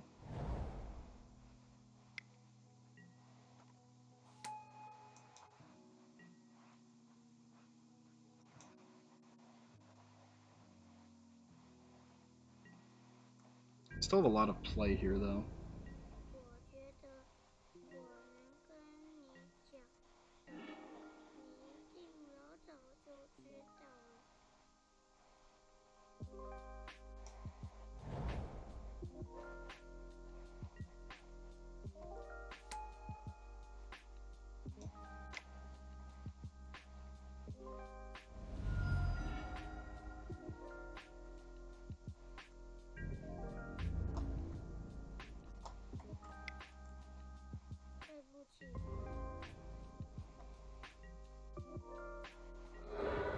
Come on, fetch land. So he's drawing 2 cards a turn, which really stinks for us, but... He's drawing 3 cards a turn, effectively.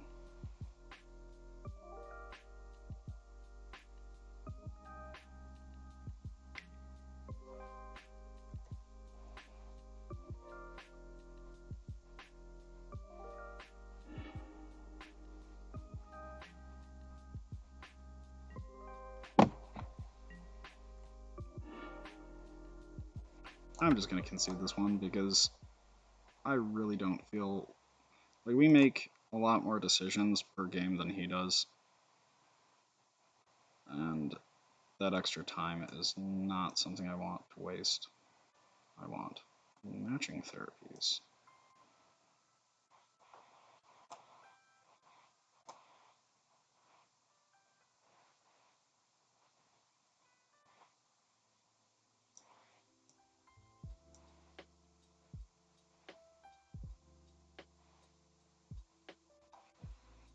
Okay, no, that doesn't end up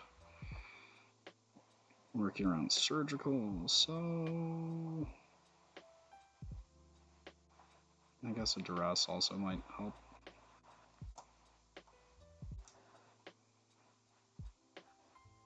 We can be a more disruptive deck when we need to. It's normally not something I'm the biggest fan of, but it works really well.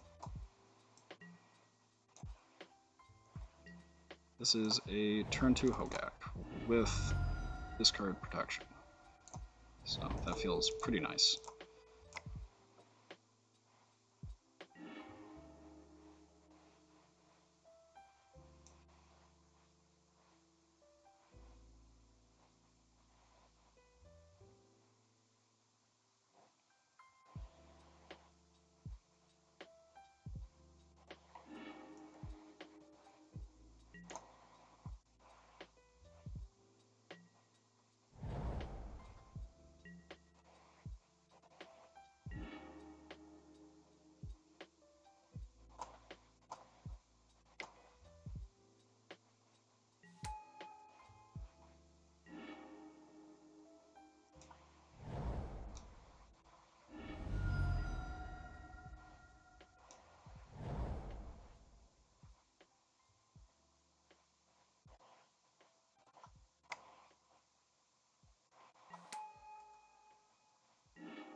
Mm-hmm.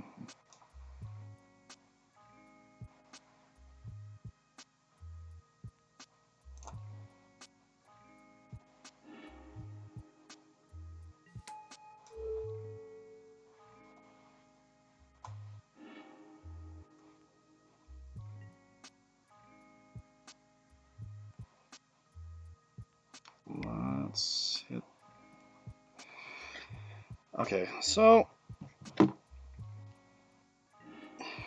this is where we play the big mind games. Mm-hmm.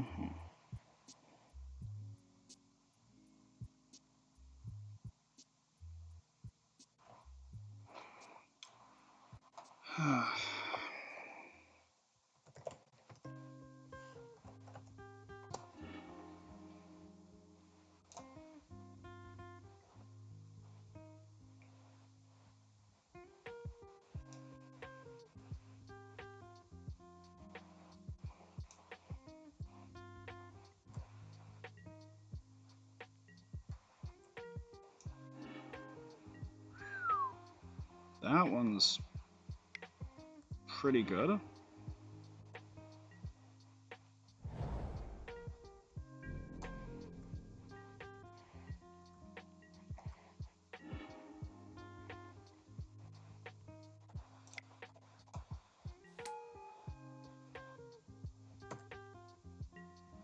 Sandbag that land.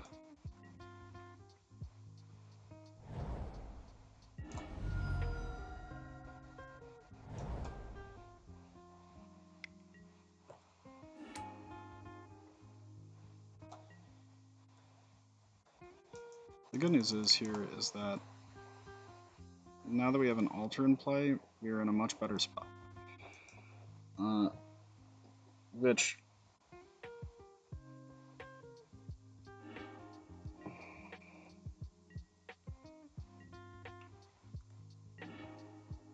ugh.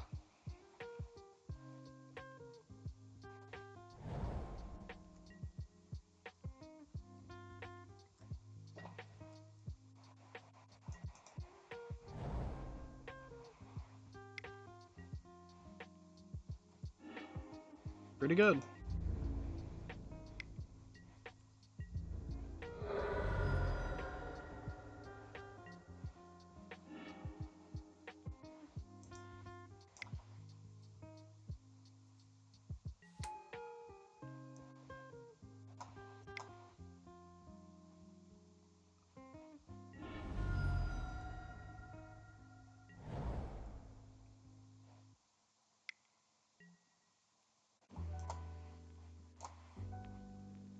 Huh. Man, you have a lot of just stuff. Holy cow.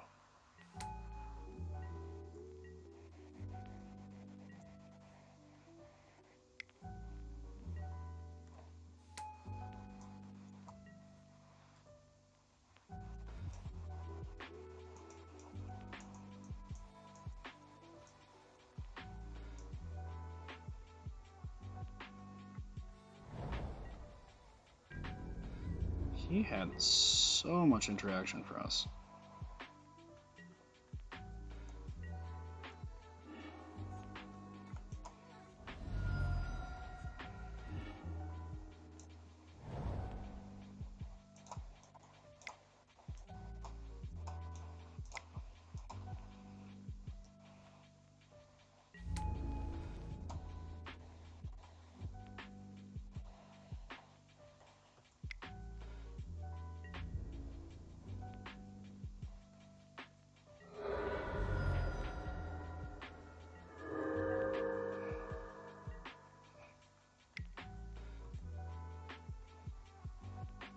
Okay, so he's gone through.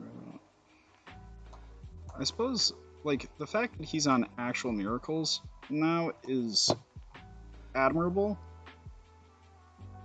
Like, actual miracles is not the best deck in the world at the moment.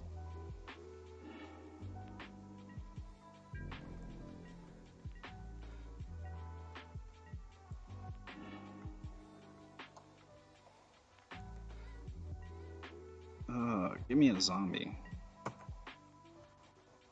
Man, this is really frustrating because, like, I understand where this list is better against decks that run Ren and 6, but it is much worse against blue-white than the old list that had more carrion feeders and grave crawlers. I would be tempted actually to cut some number of careful studies from the main.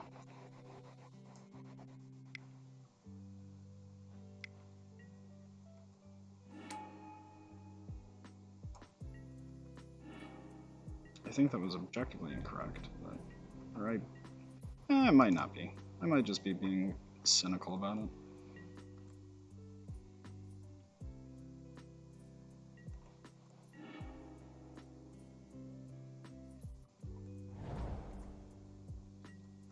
Yeah, that's bad.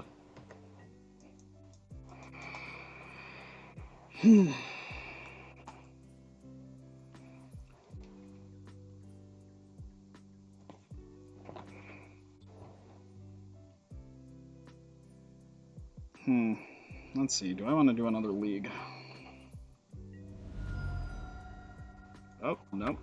That one I'm going to concede real fast.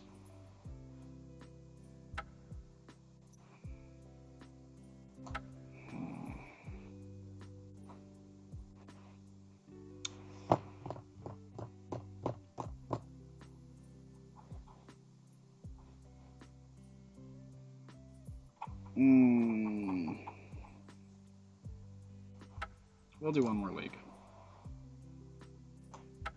Because I can't change the deck yet. Or, well, I shouldn't have entered the league.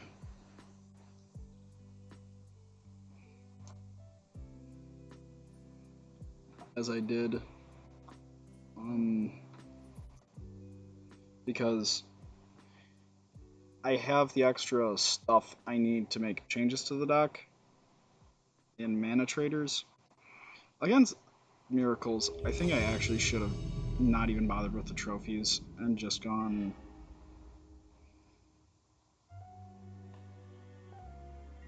As always, this hand is ridiculous.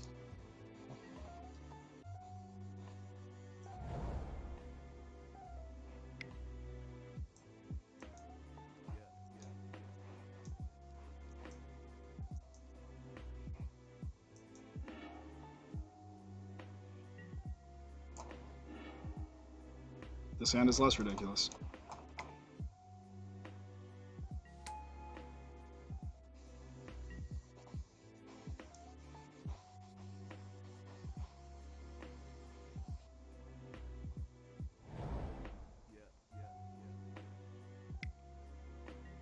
Ren 6 me? I think I'd have gone looking for Wasteland first. Who knows?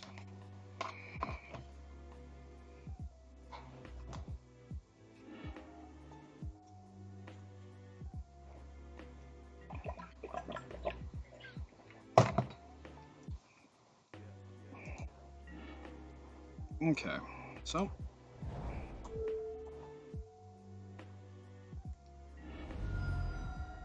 let's see what we've been.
Hmm.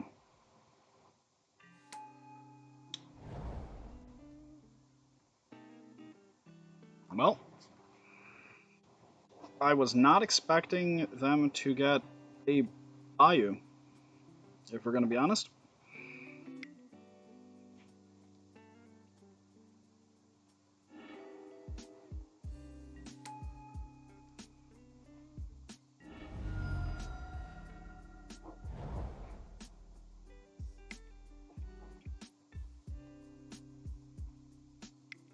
Well, they have to kill us this turn.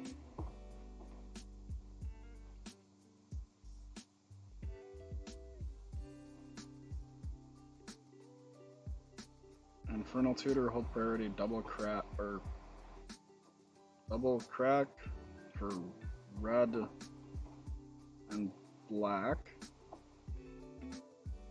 Man, that is so ambitious.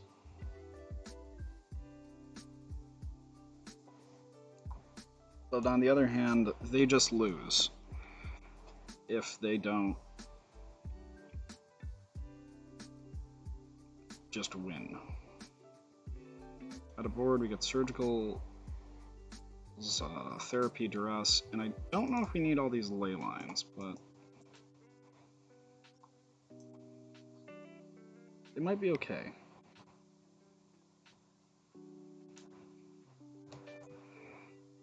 We'll see.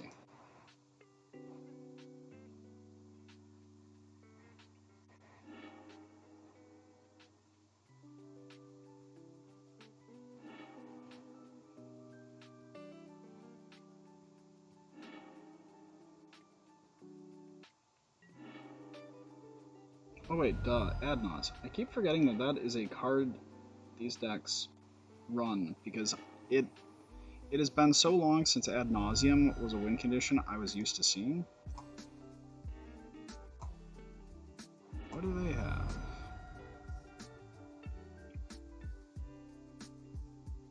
Gross.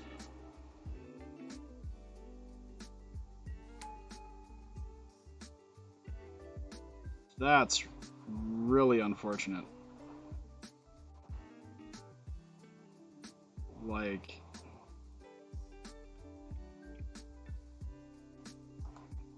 well, the storm is 8, so they just have to hit.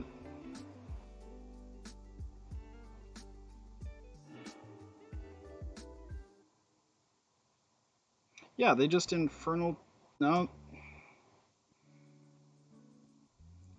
Is Veil good against them? Because. Oh, it is target player. Okay. I didn't know it was target player. I thought Tendrils was each opponent.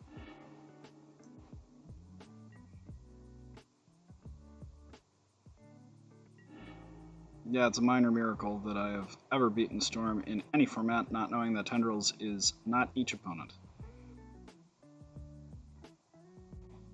Okay. Good call, Techno. The reading cards, very powerful. Actually, I just bring in this stack of things. Carefuls go out the window.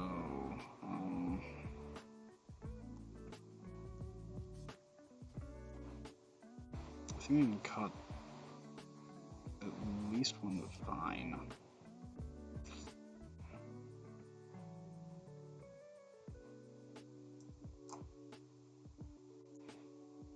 I don't want to cut any of the small stuff, just because it helps us hit critical mass faster.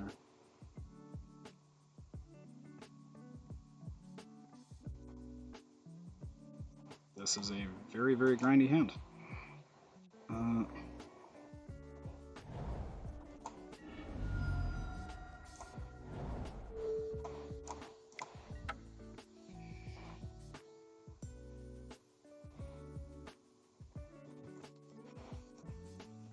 Let's actually just need brainstorm.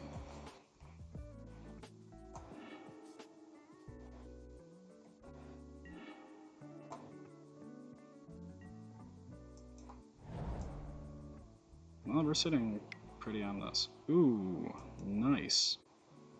Okay.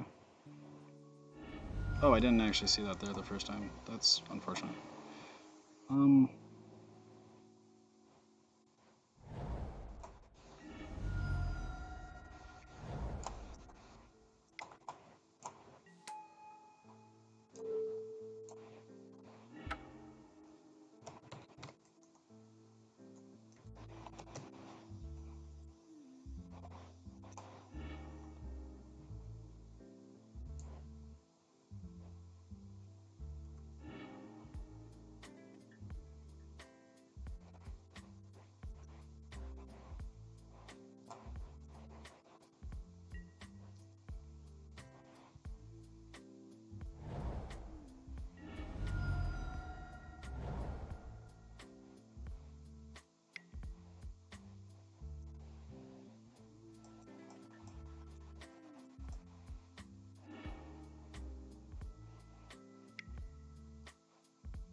I don't feel like getting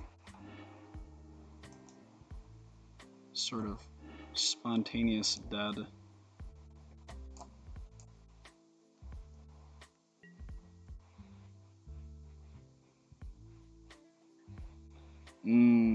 Yeah, you may be. But that's why we keep you around.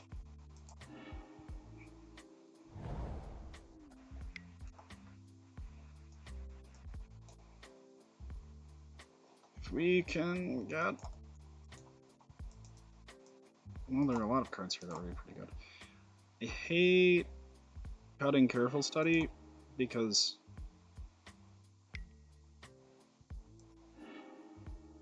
Yeah, I'm okay with that.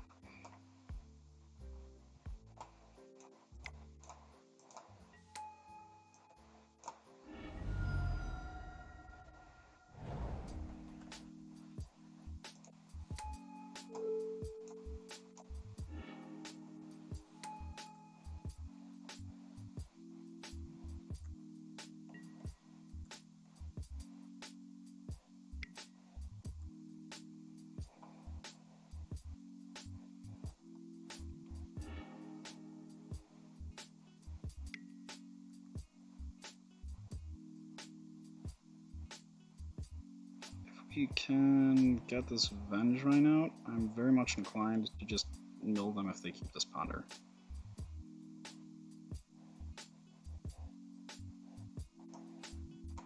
Wow, Veil of Summer seems like... Wow. I don't know if I need Vengevine actually in this matchup.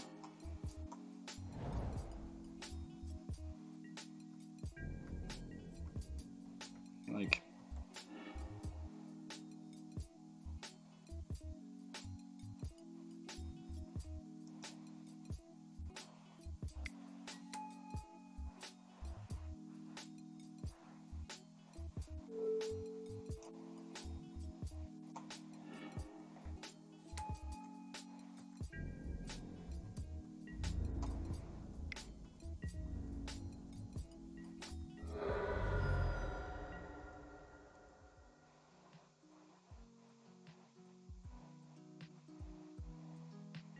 probably kept that hand actually just on the back of the Adnaz. Because without it, their hand was a little lackluster.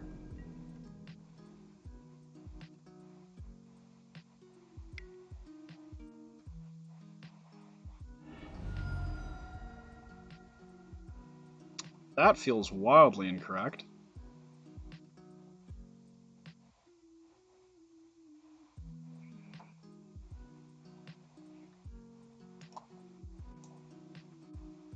Oh.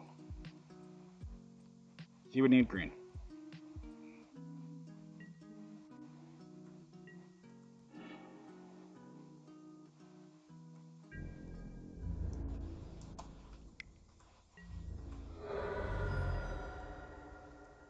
Okay, never cutting Hogaaks again. Never cutting any number of Hogaaks.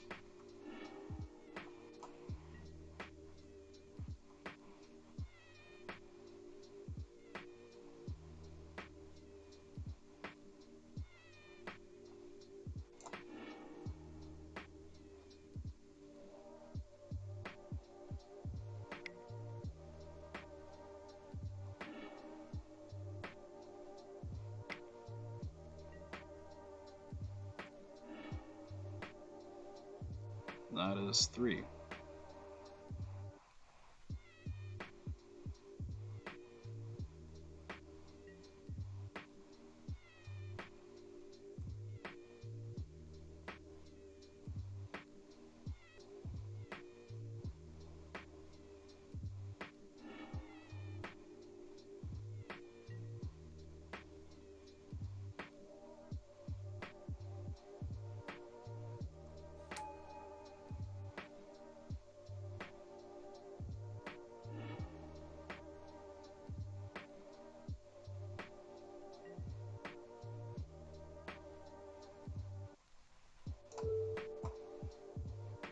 We're dead if this happens, so...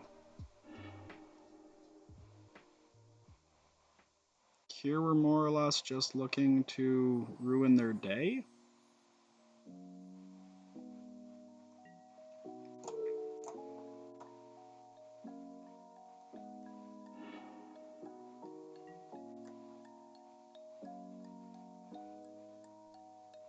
Yeah, we're just dead. He adds an LED, and then he cracks it, and then we lose.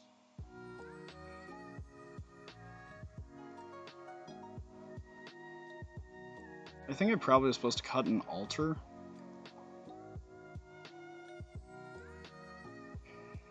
I hate trimming into the Hedron crabs, but maybe it was correct to trim the Hedron crab instead. Because Hedron crab... But it's like the only reason to be in blue is Hedron crab. Careful Study is nice and all, but Hedron crab normally puts like 6 cards in her yard on turn 2. It's a tough one to decide on how you want to play.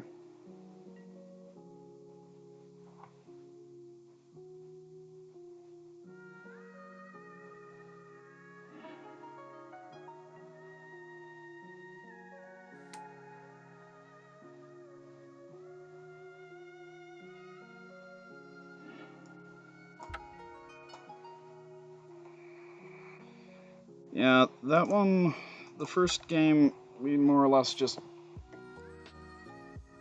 That Veil of Summer was really, really nicely timed. No, you can't get Veil of Summer to protect from Altar. It's hexproof from blue and black. Other hand, that is the second out of... I'm currently 3-2 against Storm, so that's pretty nice.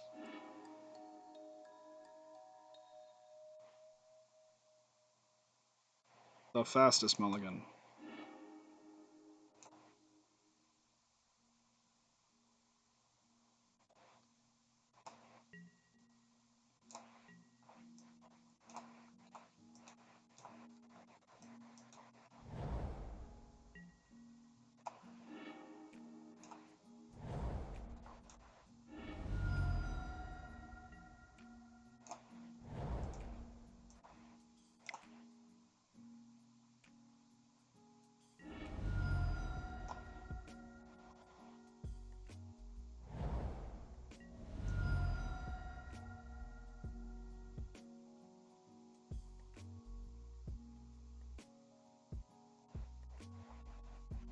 Yes, my shadow opponent.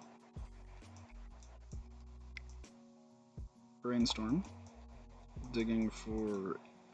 Ooh, no. Okay.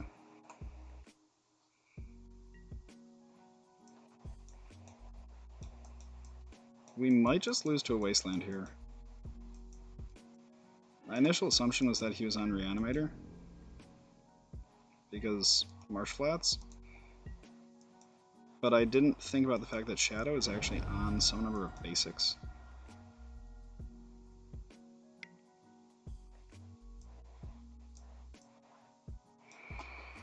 Okay, so...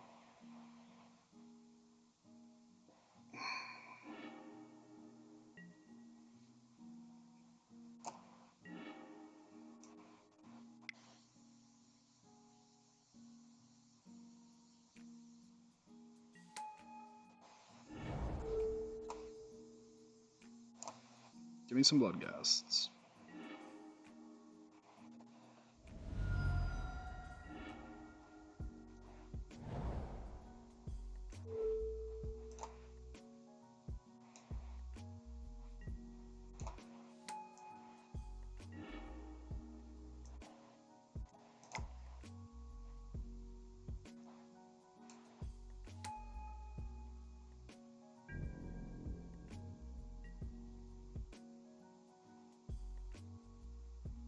Mm-hmm.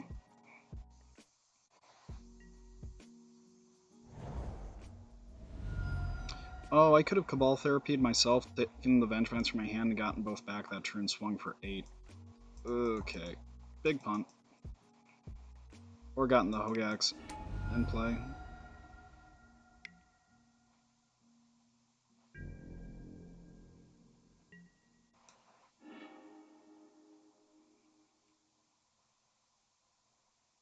So...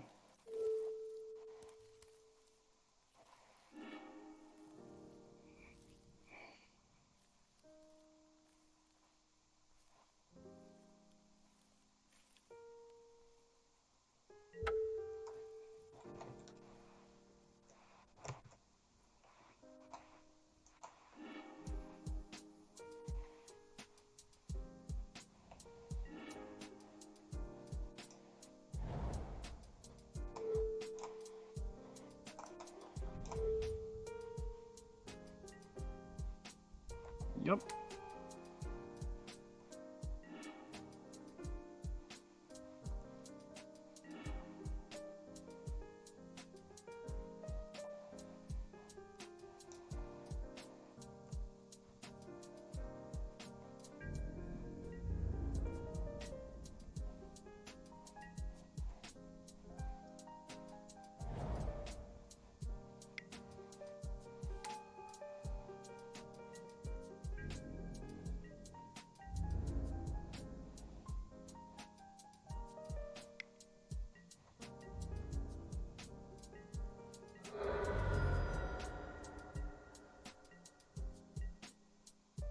Okay. Wow, that's really quite awful.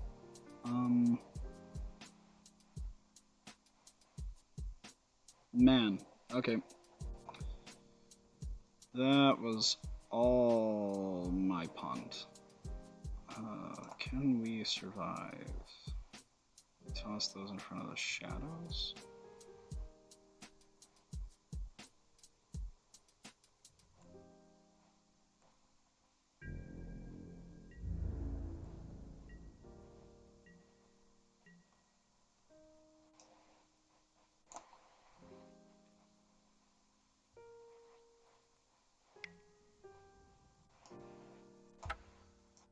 Okay. Again, sideboarding.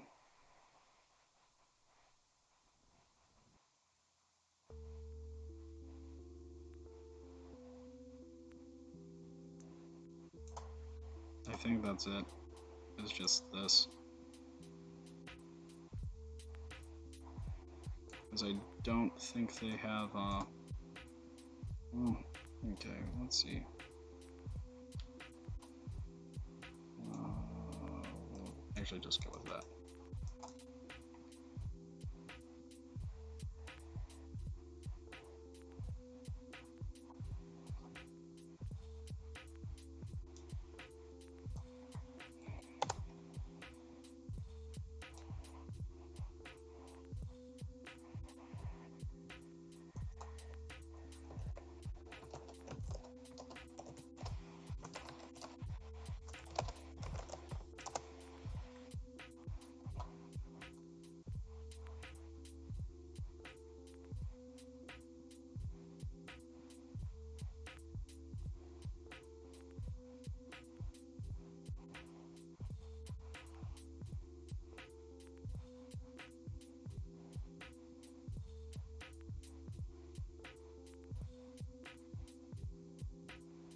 Mm-hmm.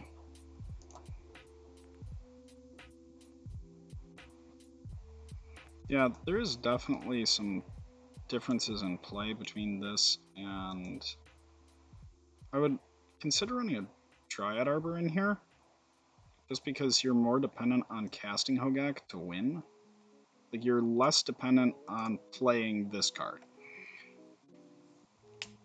But man, does it help power out the Vengevines.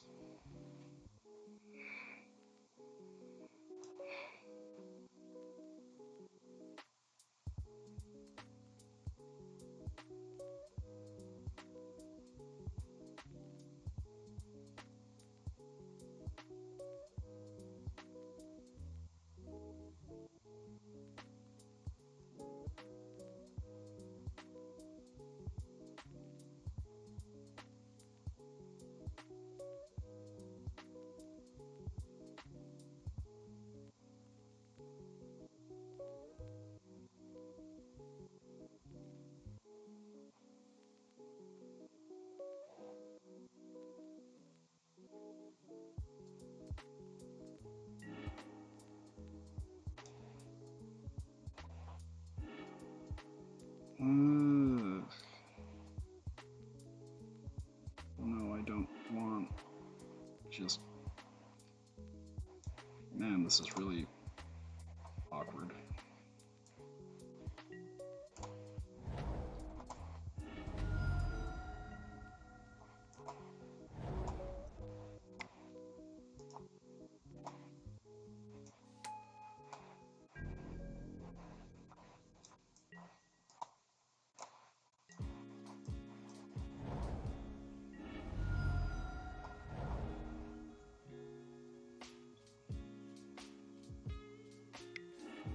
Yep, that is as bad as I thought it would go.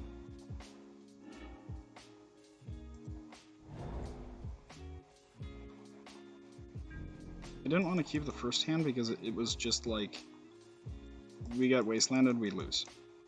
And we can't, with the cards we bring in,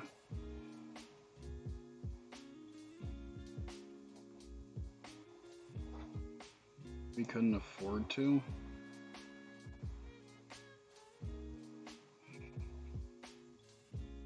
Like, it's kind of just a shitty situation.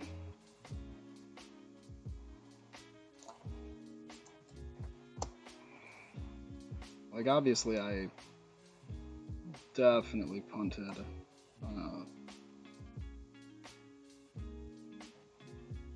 the one play, but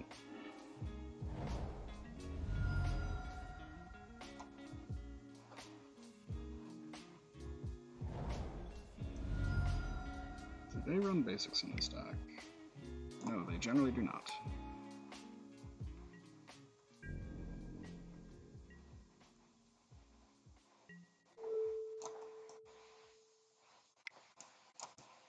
No.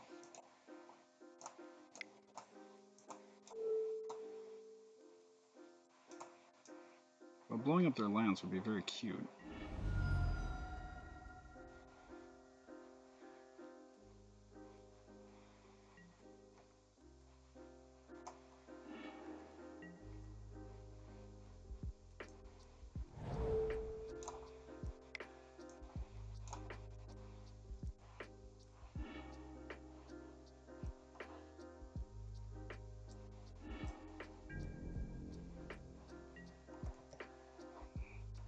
Alright, well, now we're passing with style.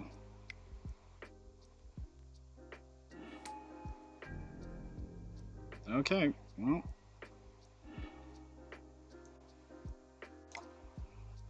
Give me a Gravecrawler and a Hogaak.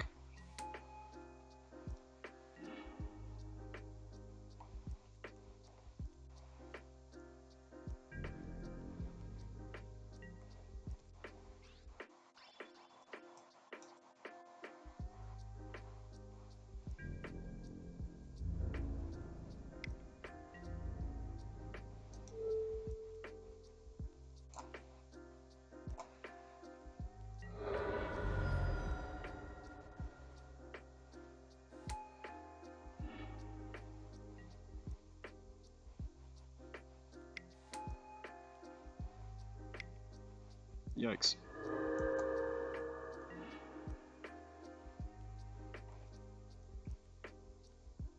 Oh, that is like the worst top deck in the world. Okay, can we survive next turn? With a lot of luck?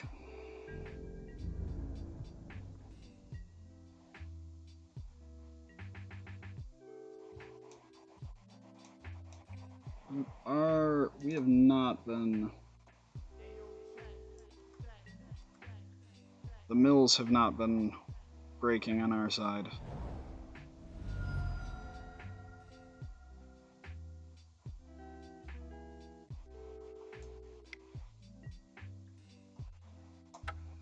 Yeah. So we needed the... There's a very steep learning curve to siding with this deck. And also, we definitely needed more zombies.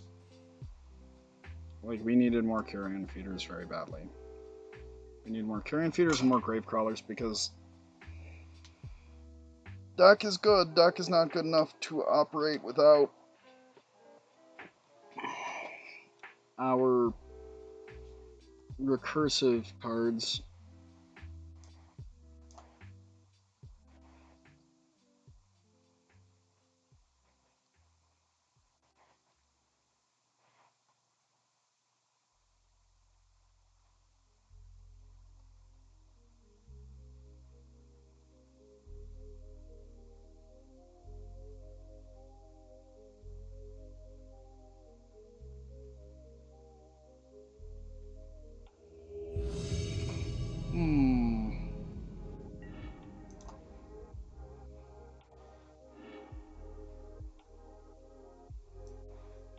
Well,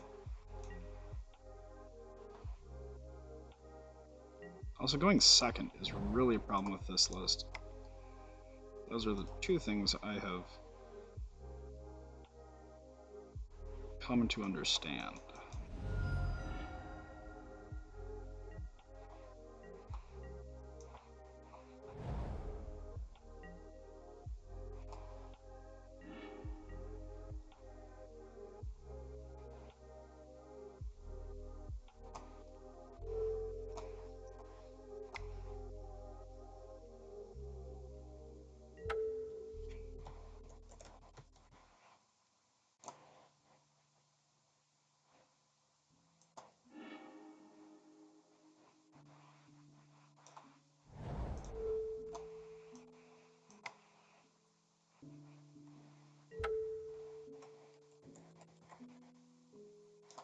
Well,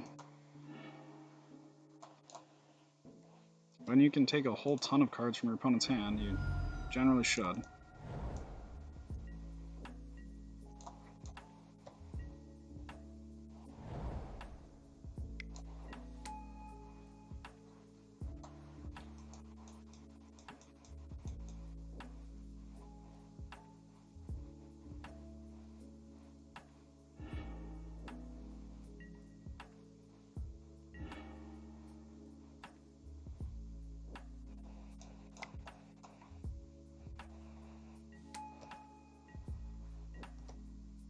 Okay. Now I think we're better off.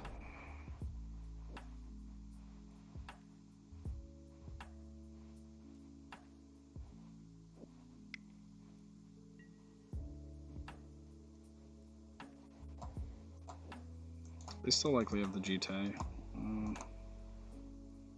Board, Force of Vigor, Trophy. I don't see it mattering. Hold on. You should just attack. You're not going to...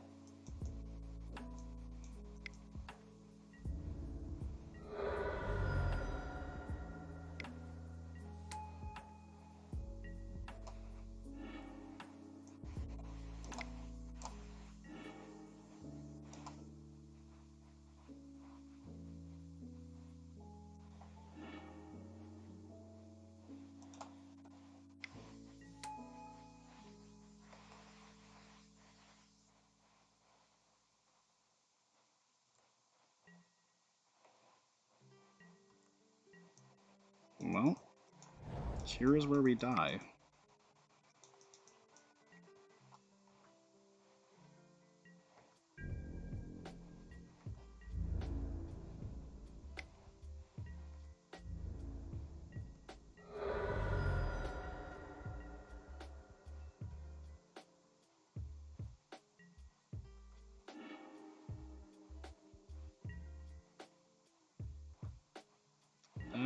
That was stupid on my part. Careful study.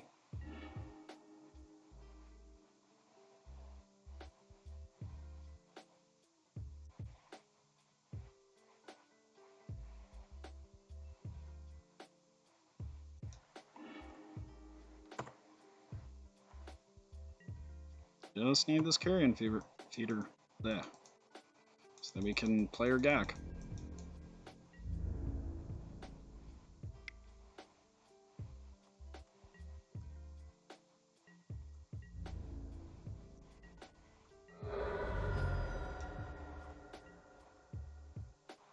Man, losing a shadow because of that punt was really bad. Like, I didn't think about it, and there are just so many small interactions with these decks that it is very hard to gauge what you need to do.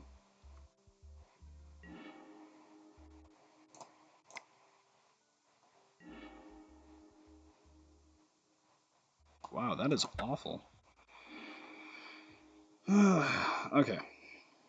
So, you knew to stop the Hedron Crab.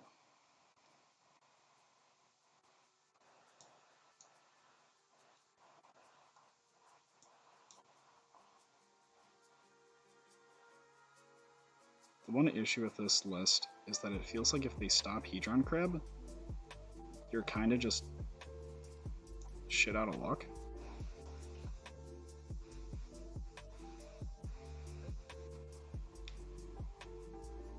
Like, I guess that's more or less what the Entomb was in the old list.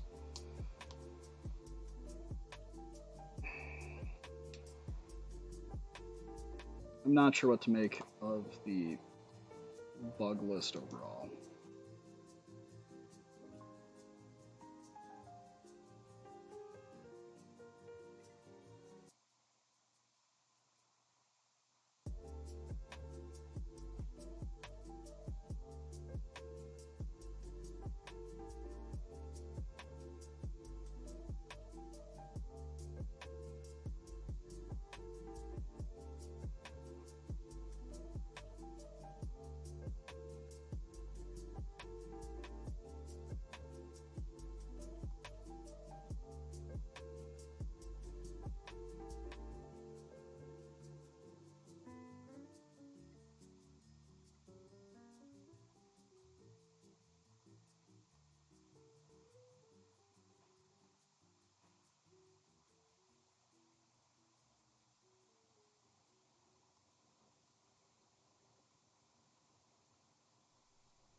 Ugh. Hogaak fatigue is real. I do not know how someone plays 16 rounds of this. Like,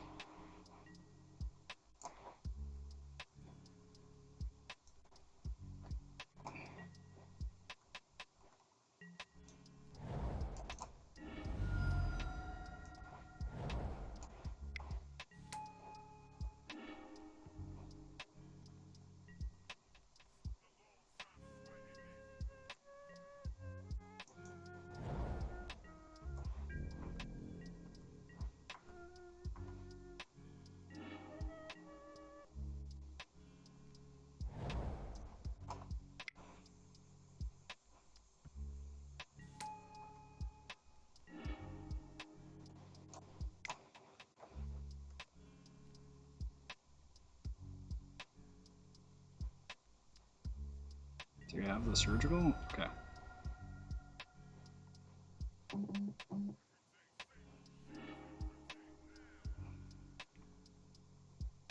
Yeah, this list also feels... It feels better without Hogaak, it feels worse when it comes to, like, getting surgical. very little idea of what to make of this list.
Oh, snap. Plowshare me.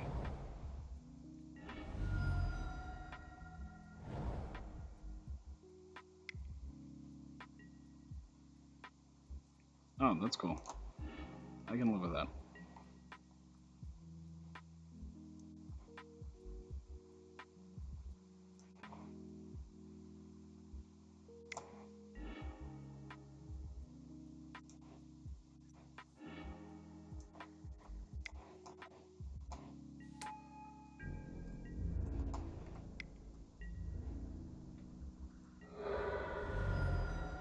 Okay, much better now. Much, much better.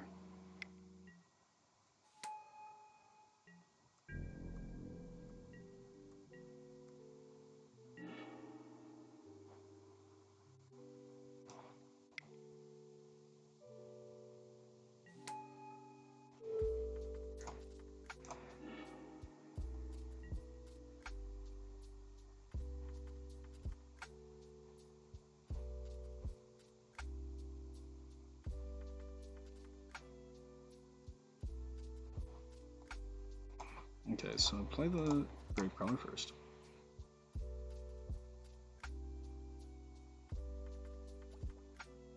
Then we run out the Hogaak.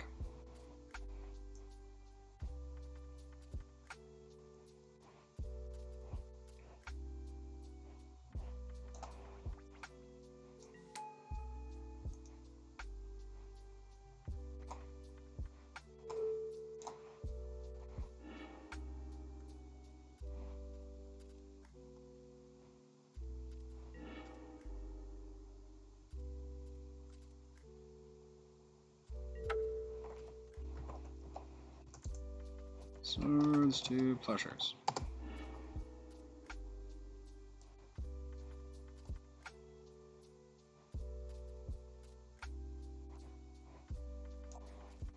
Black, one, black.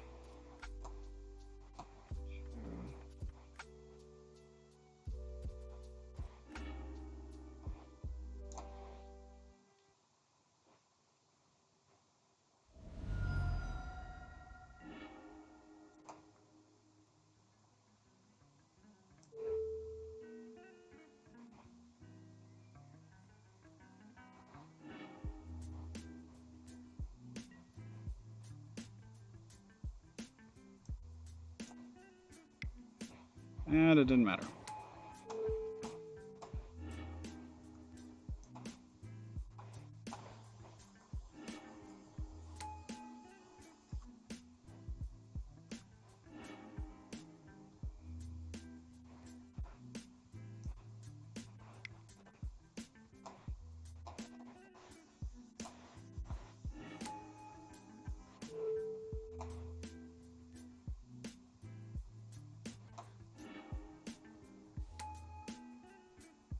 Okay.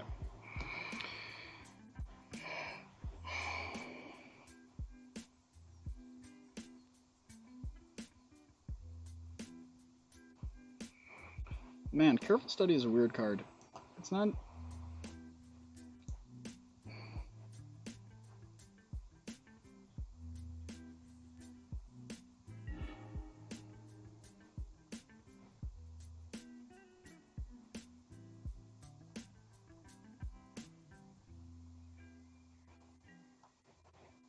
This feels like a hand that could be absolutely ridiculous if... I mean, it has enough lands, and that's the biggest thing we're looking for.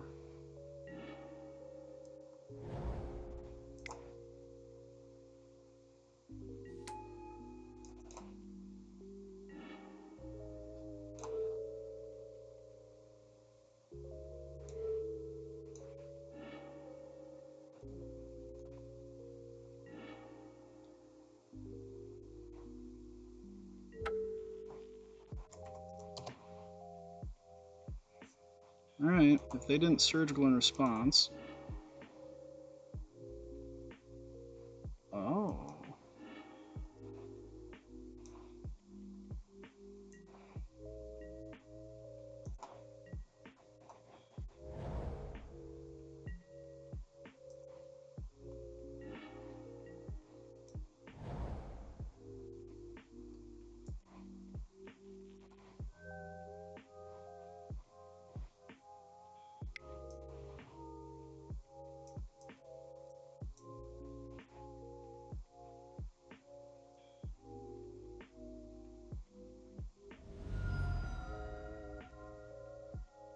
Question is, what's the pitch? Okay. Yeah, I can live with that. I suppose technically I should have played the Underground Sea instead. Yeah, whatever, Canadian Embrace, that's fine.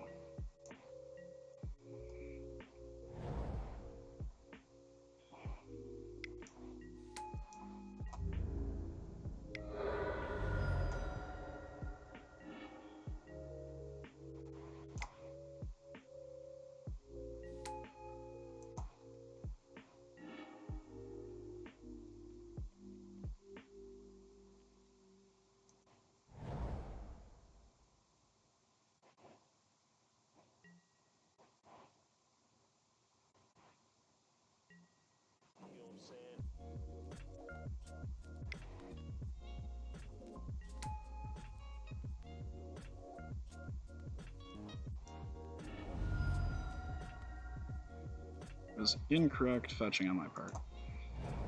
Eh.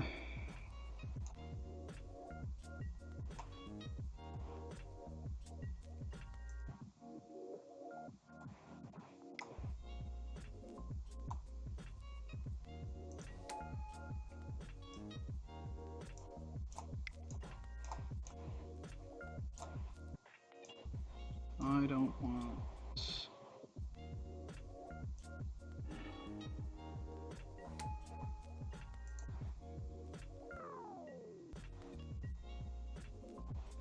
So, what's it going to be?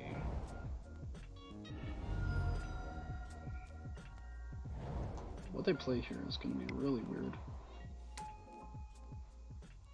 Okay, so is it like just Brainstorm?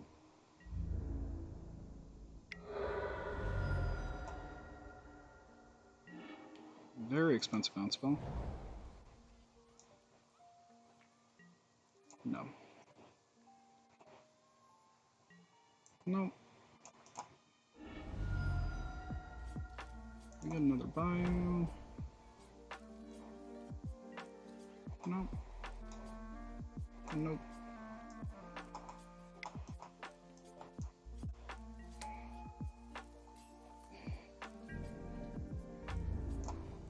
Attack Jace. Attack him.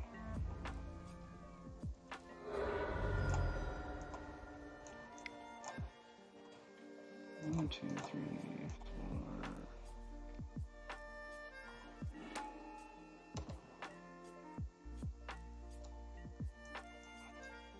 Yeah, this is why I like Gravecrawler so much, is that against anything that wants to grind, Gravecrawler is just super inconvenient.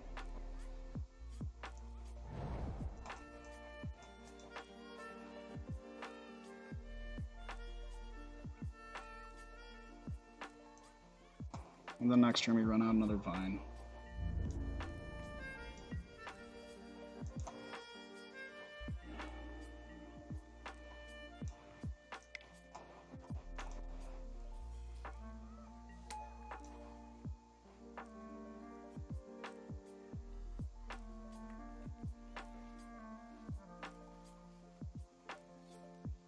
Yeah.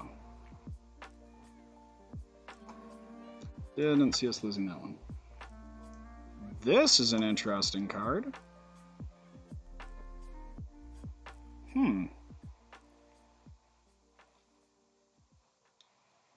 That is very interesting.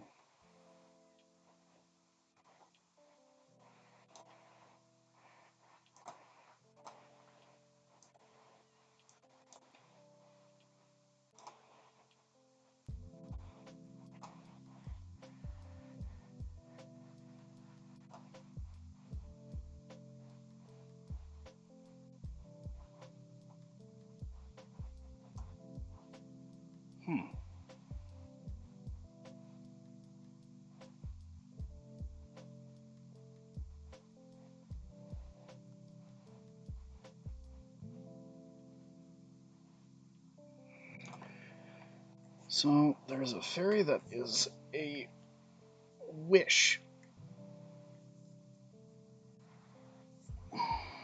6 mana, and it is a reusable wish. That's very interesting.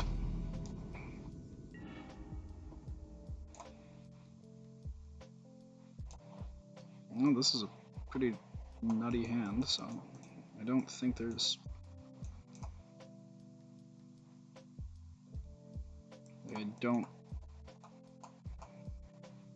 don't see us losing this one. Even the storm. I really don't.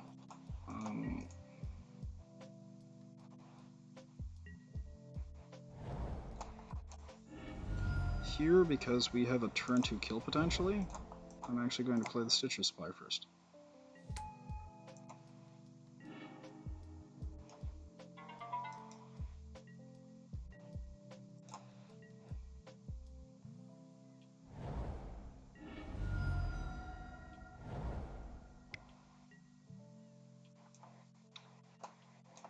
Yep, so...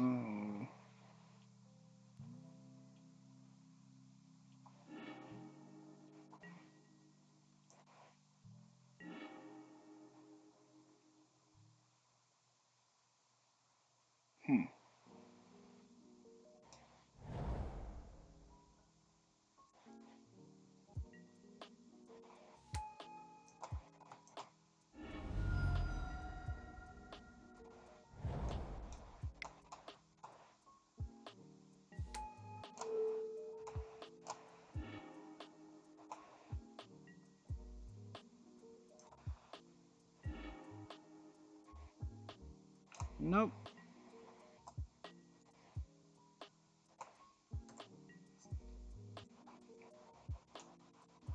Are they also on Storm? Is this Aaron's Dark and Stormy Night?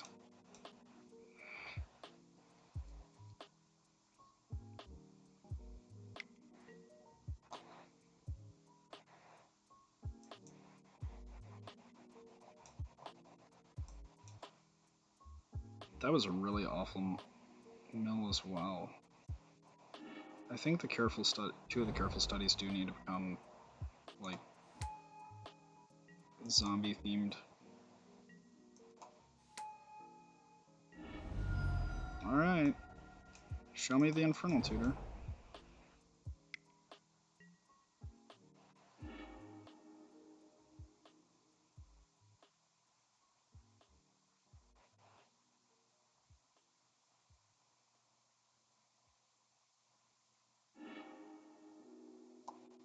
Yeah, we're dead. Okay, so...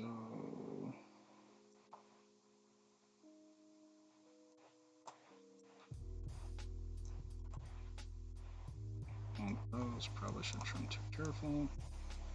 Trim 2 altars because it's actually not as powerful in this list due to the lessened number of grave crawlers and carrion feeders.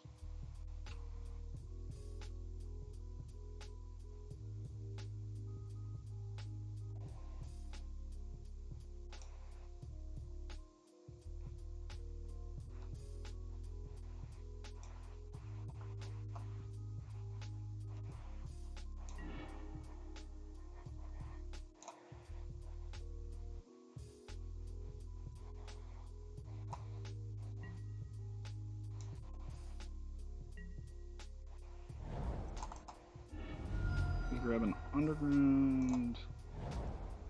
Careful.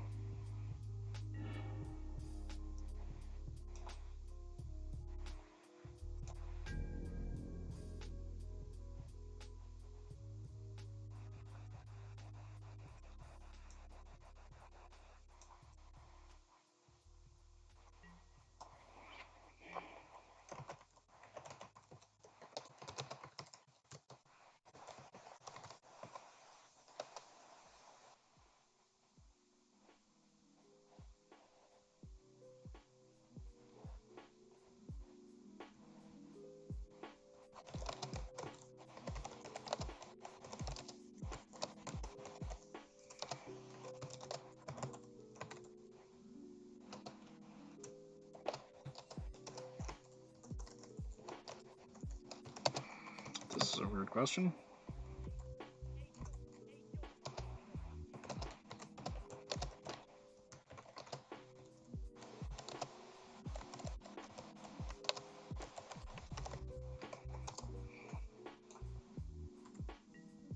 My opponent asked me what the best energy drink is, and that's a really weird question while playing Magic.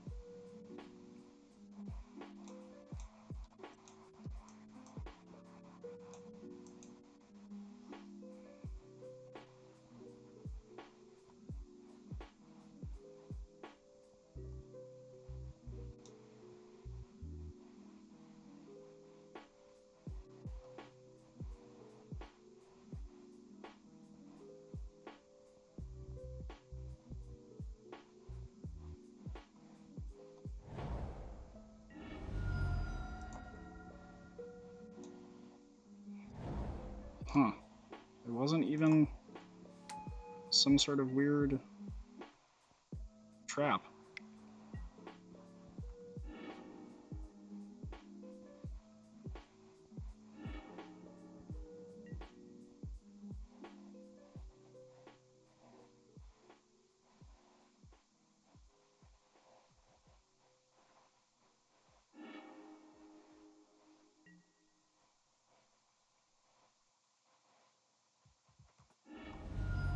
Alright, well, we're off to the races.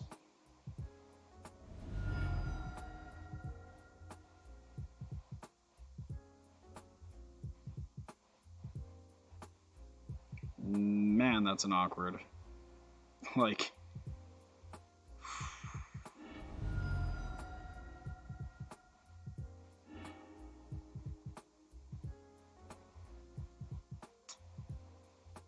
That was the actual worst Adnos I think I have ever seen.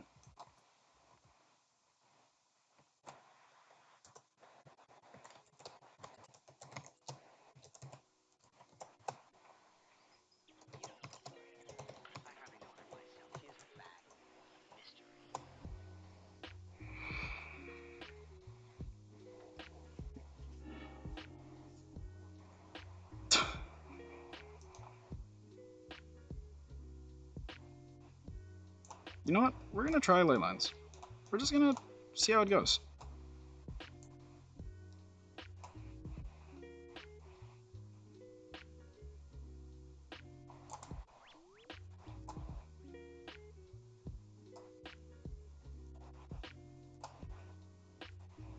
Which means we can probably just cut the altar, because we aren't winning on the, like, big altar plan.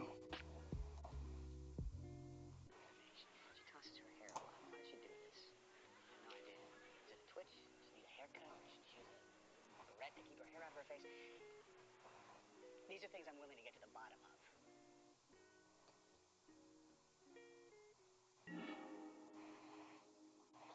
Eesh. I've seen a lot more Adnos kills lately than...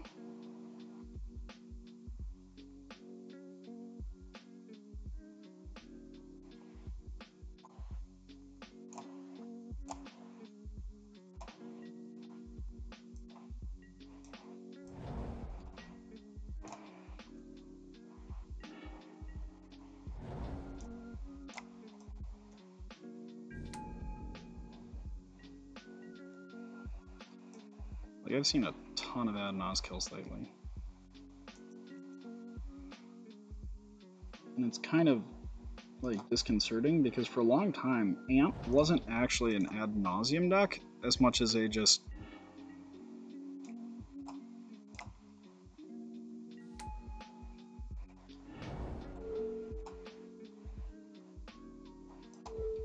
Like, it was more a Past in Flames deck, and now people are, like, doing ad nauseum things.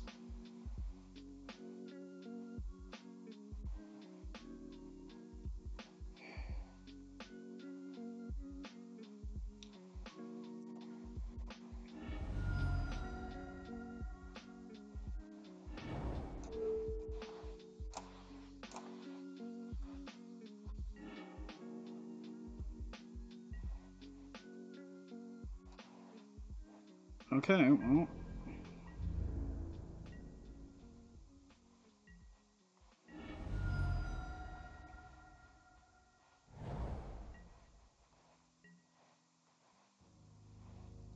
If we can get a creature, I think we win.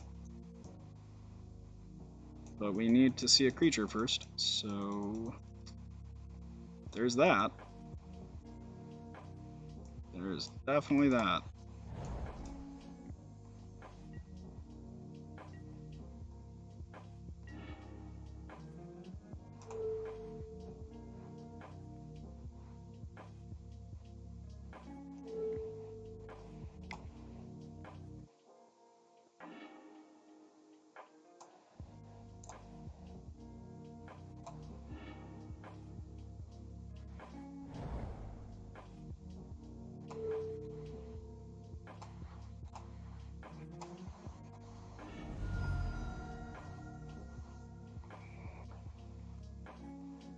Honestly, I should have just started milling them. And just seen how much of their library I could take, because with I'm getting my second win now. We did it.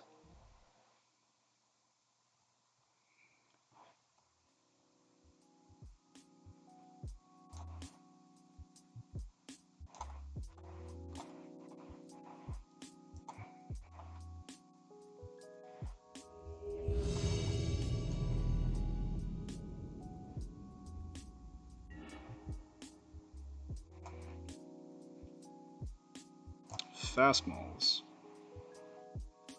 Auto keep?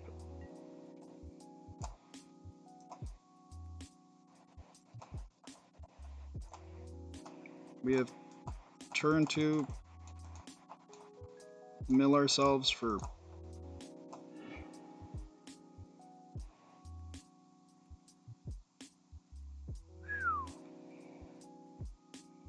Okay, so we're starting on the Stitcher Supplier.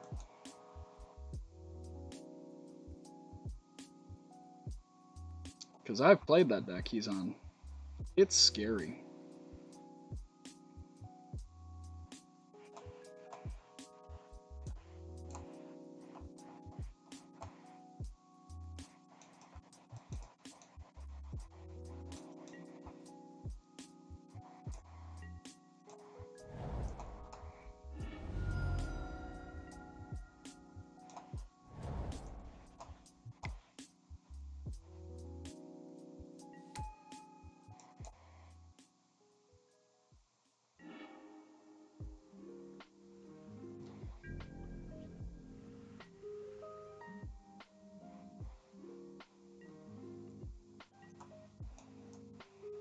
Well, hopefully no...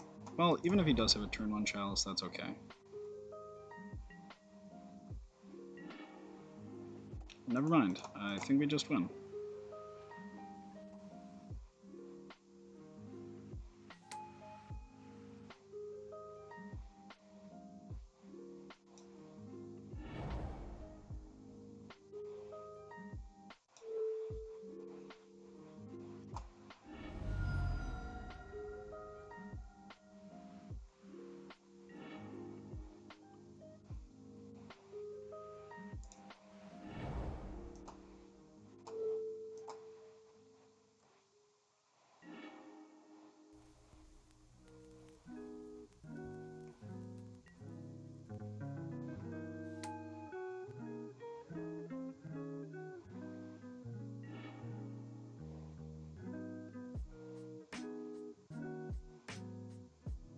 Okay.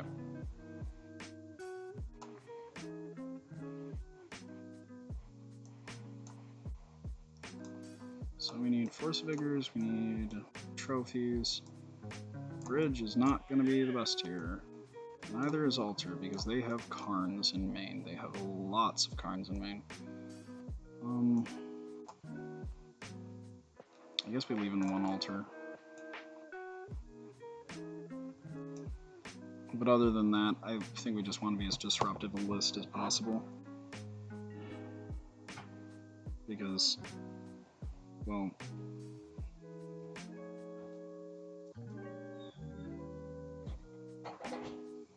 turns out this is not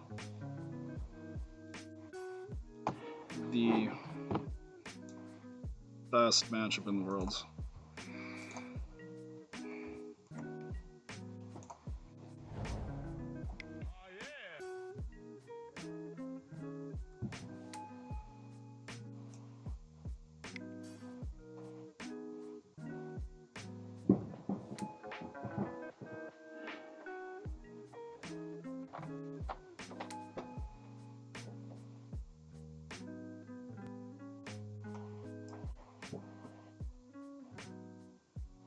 This is going to be pretty good.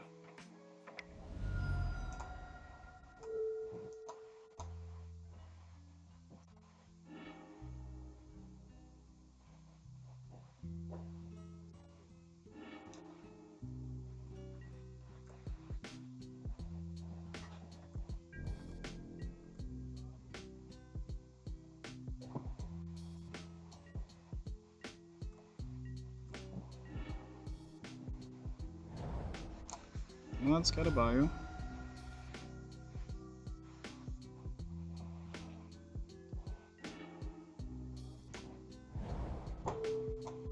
Let's name Karn the Great Creator.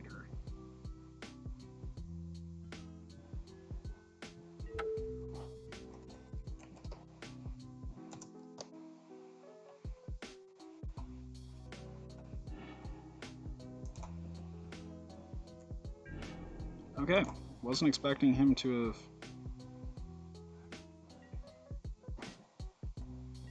started with that over a Chalice on one.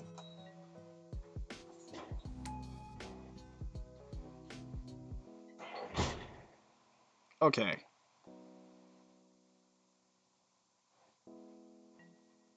There we go.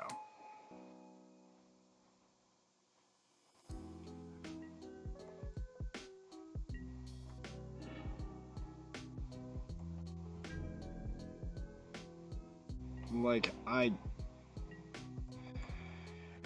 think he still should have started with Chalice on one. Rather than losing a Mystic Forge.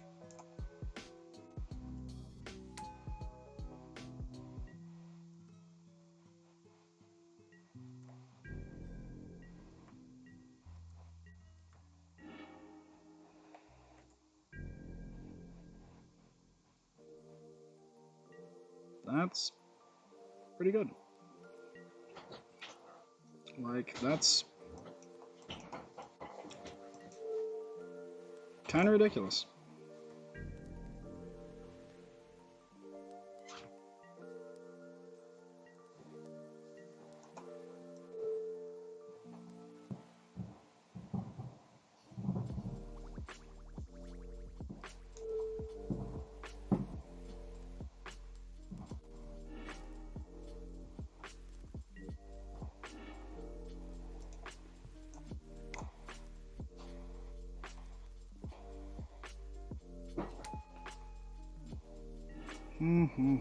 So we therapy him.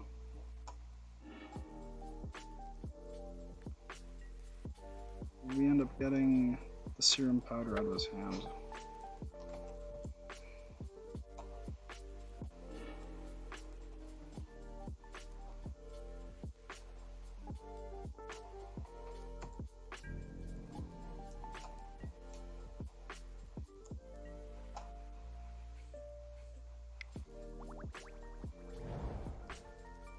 Okay, so he gets a bridge.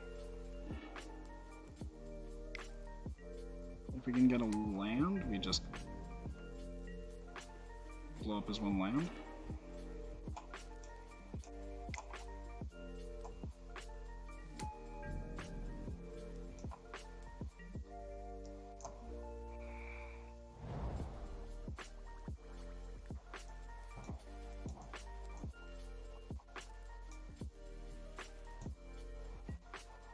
Now we need to get rid of that bridge instead.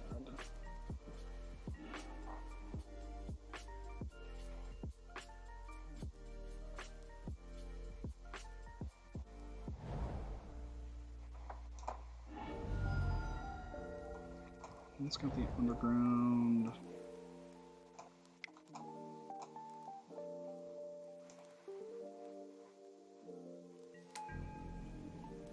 I don't want to use the trophy just yet.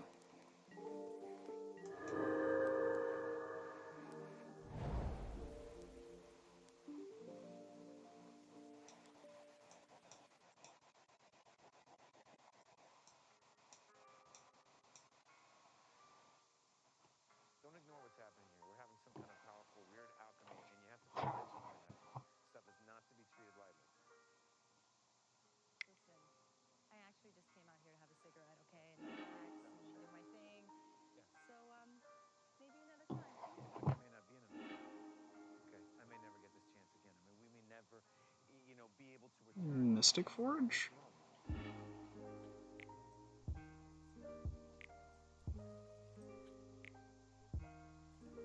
Damn, this dude is bold. Not really, like it's... As you guys saw when I was playing the deck, it's...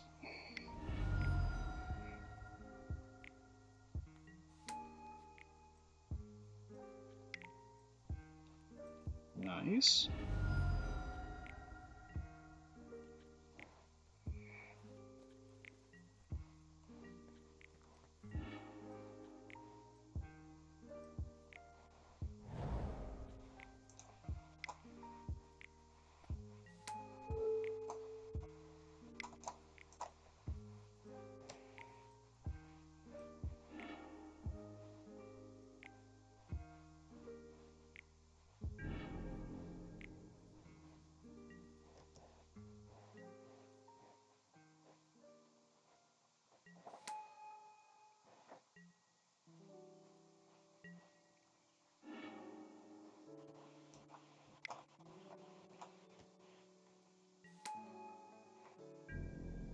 Yep.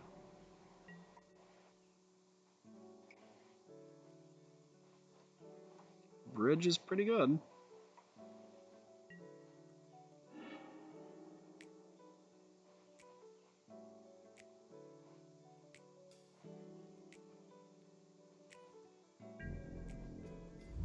It's very tempting to just get in there for like a stupid amount now, but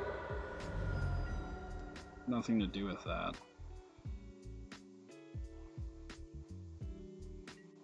This card is so good.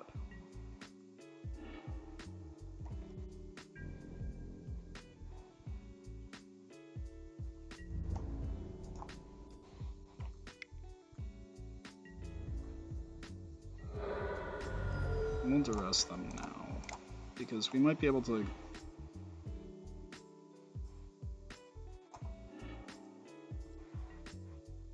I mean, they can't put it on 0, so...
This is...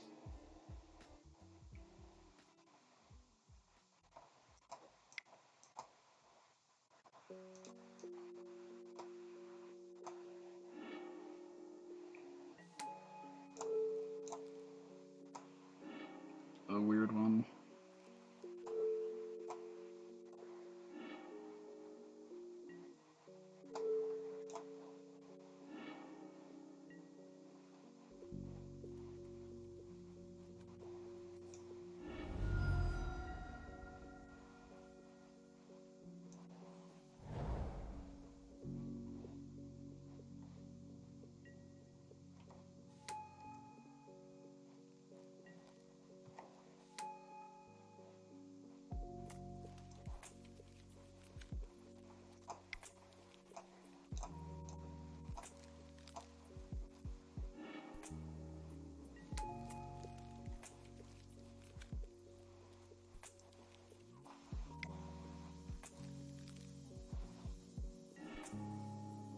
Do it for 5.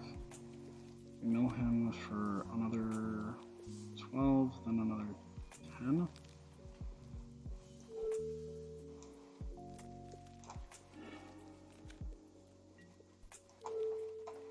We're doing it the old-fashioned way.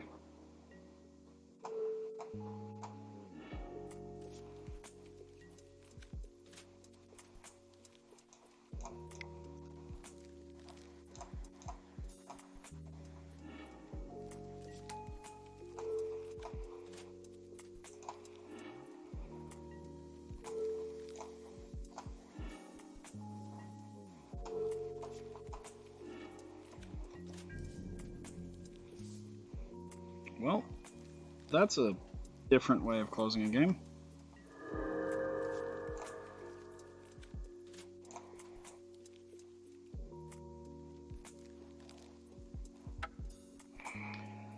Woo!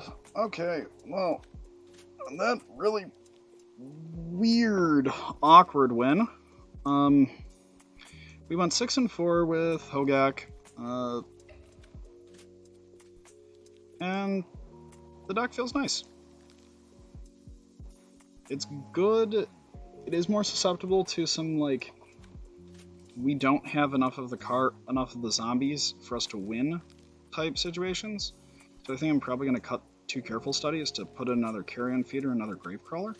But outside of that, the deck feels just insanely powerful. I think this is a really, really good deck going forward if you play a lot of Legacy. Remember, you can catch up on our old videos on Twitch replays or on YouTube. You can support us on Patreon with donations if you're feeling so generously inclined. If you have weird decks to suggest to me or anyone else in the crew, give us a heads up. We also have a schedule up there in case you are curious about when we will be streaming. And you can just get this deck on TCG Player from us. Who knows? You might just be interested. Alright, on that note, good night, everybody.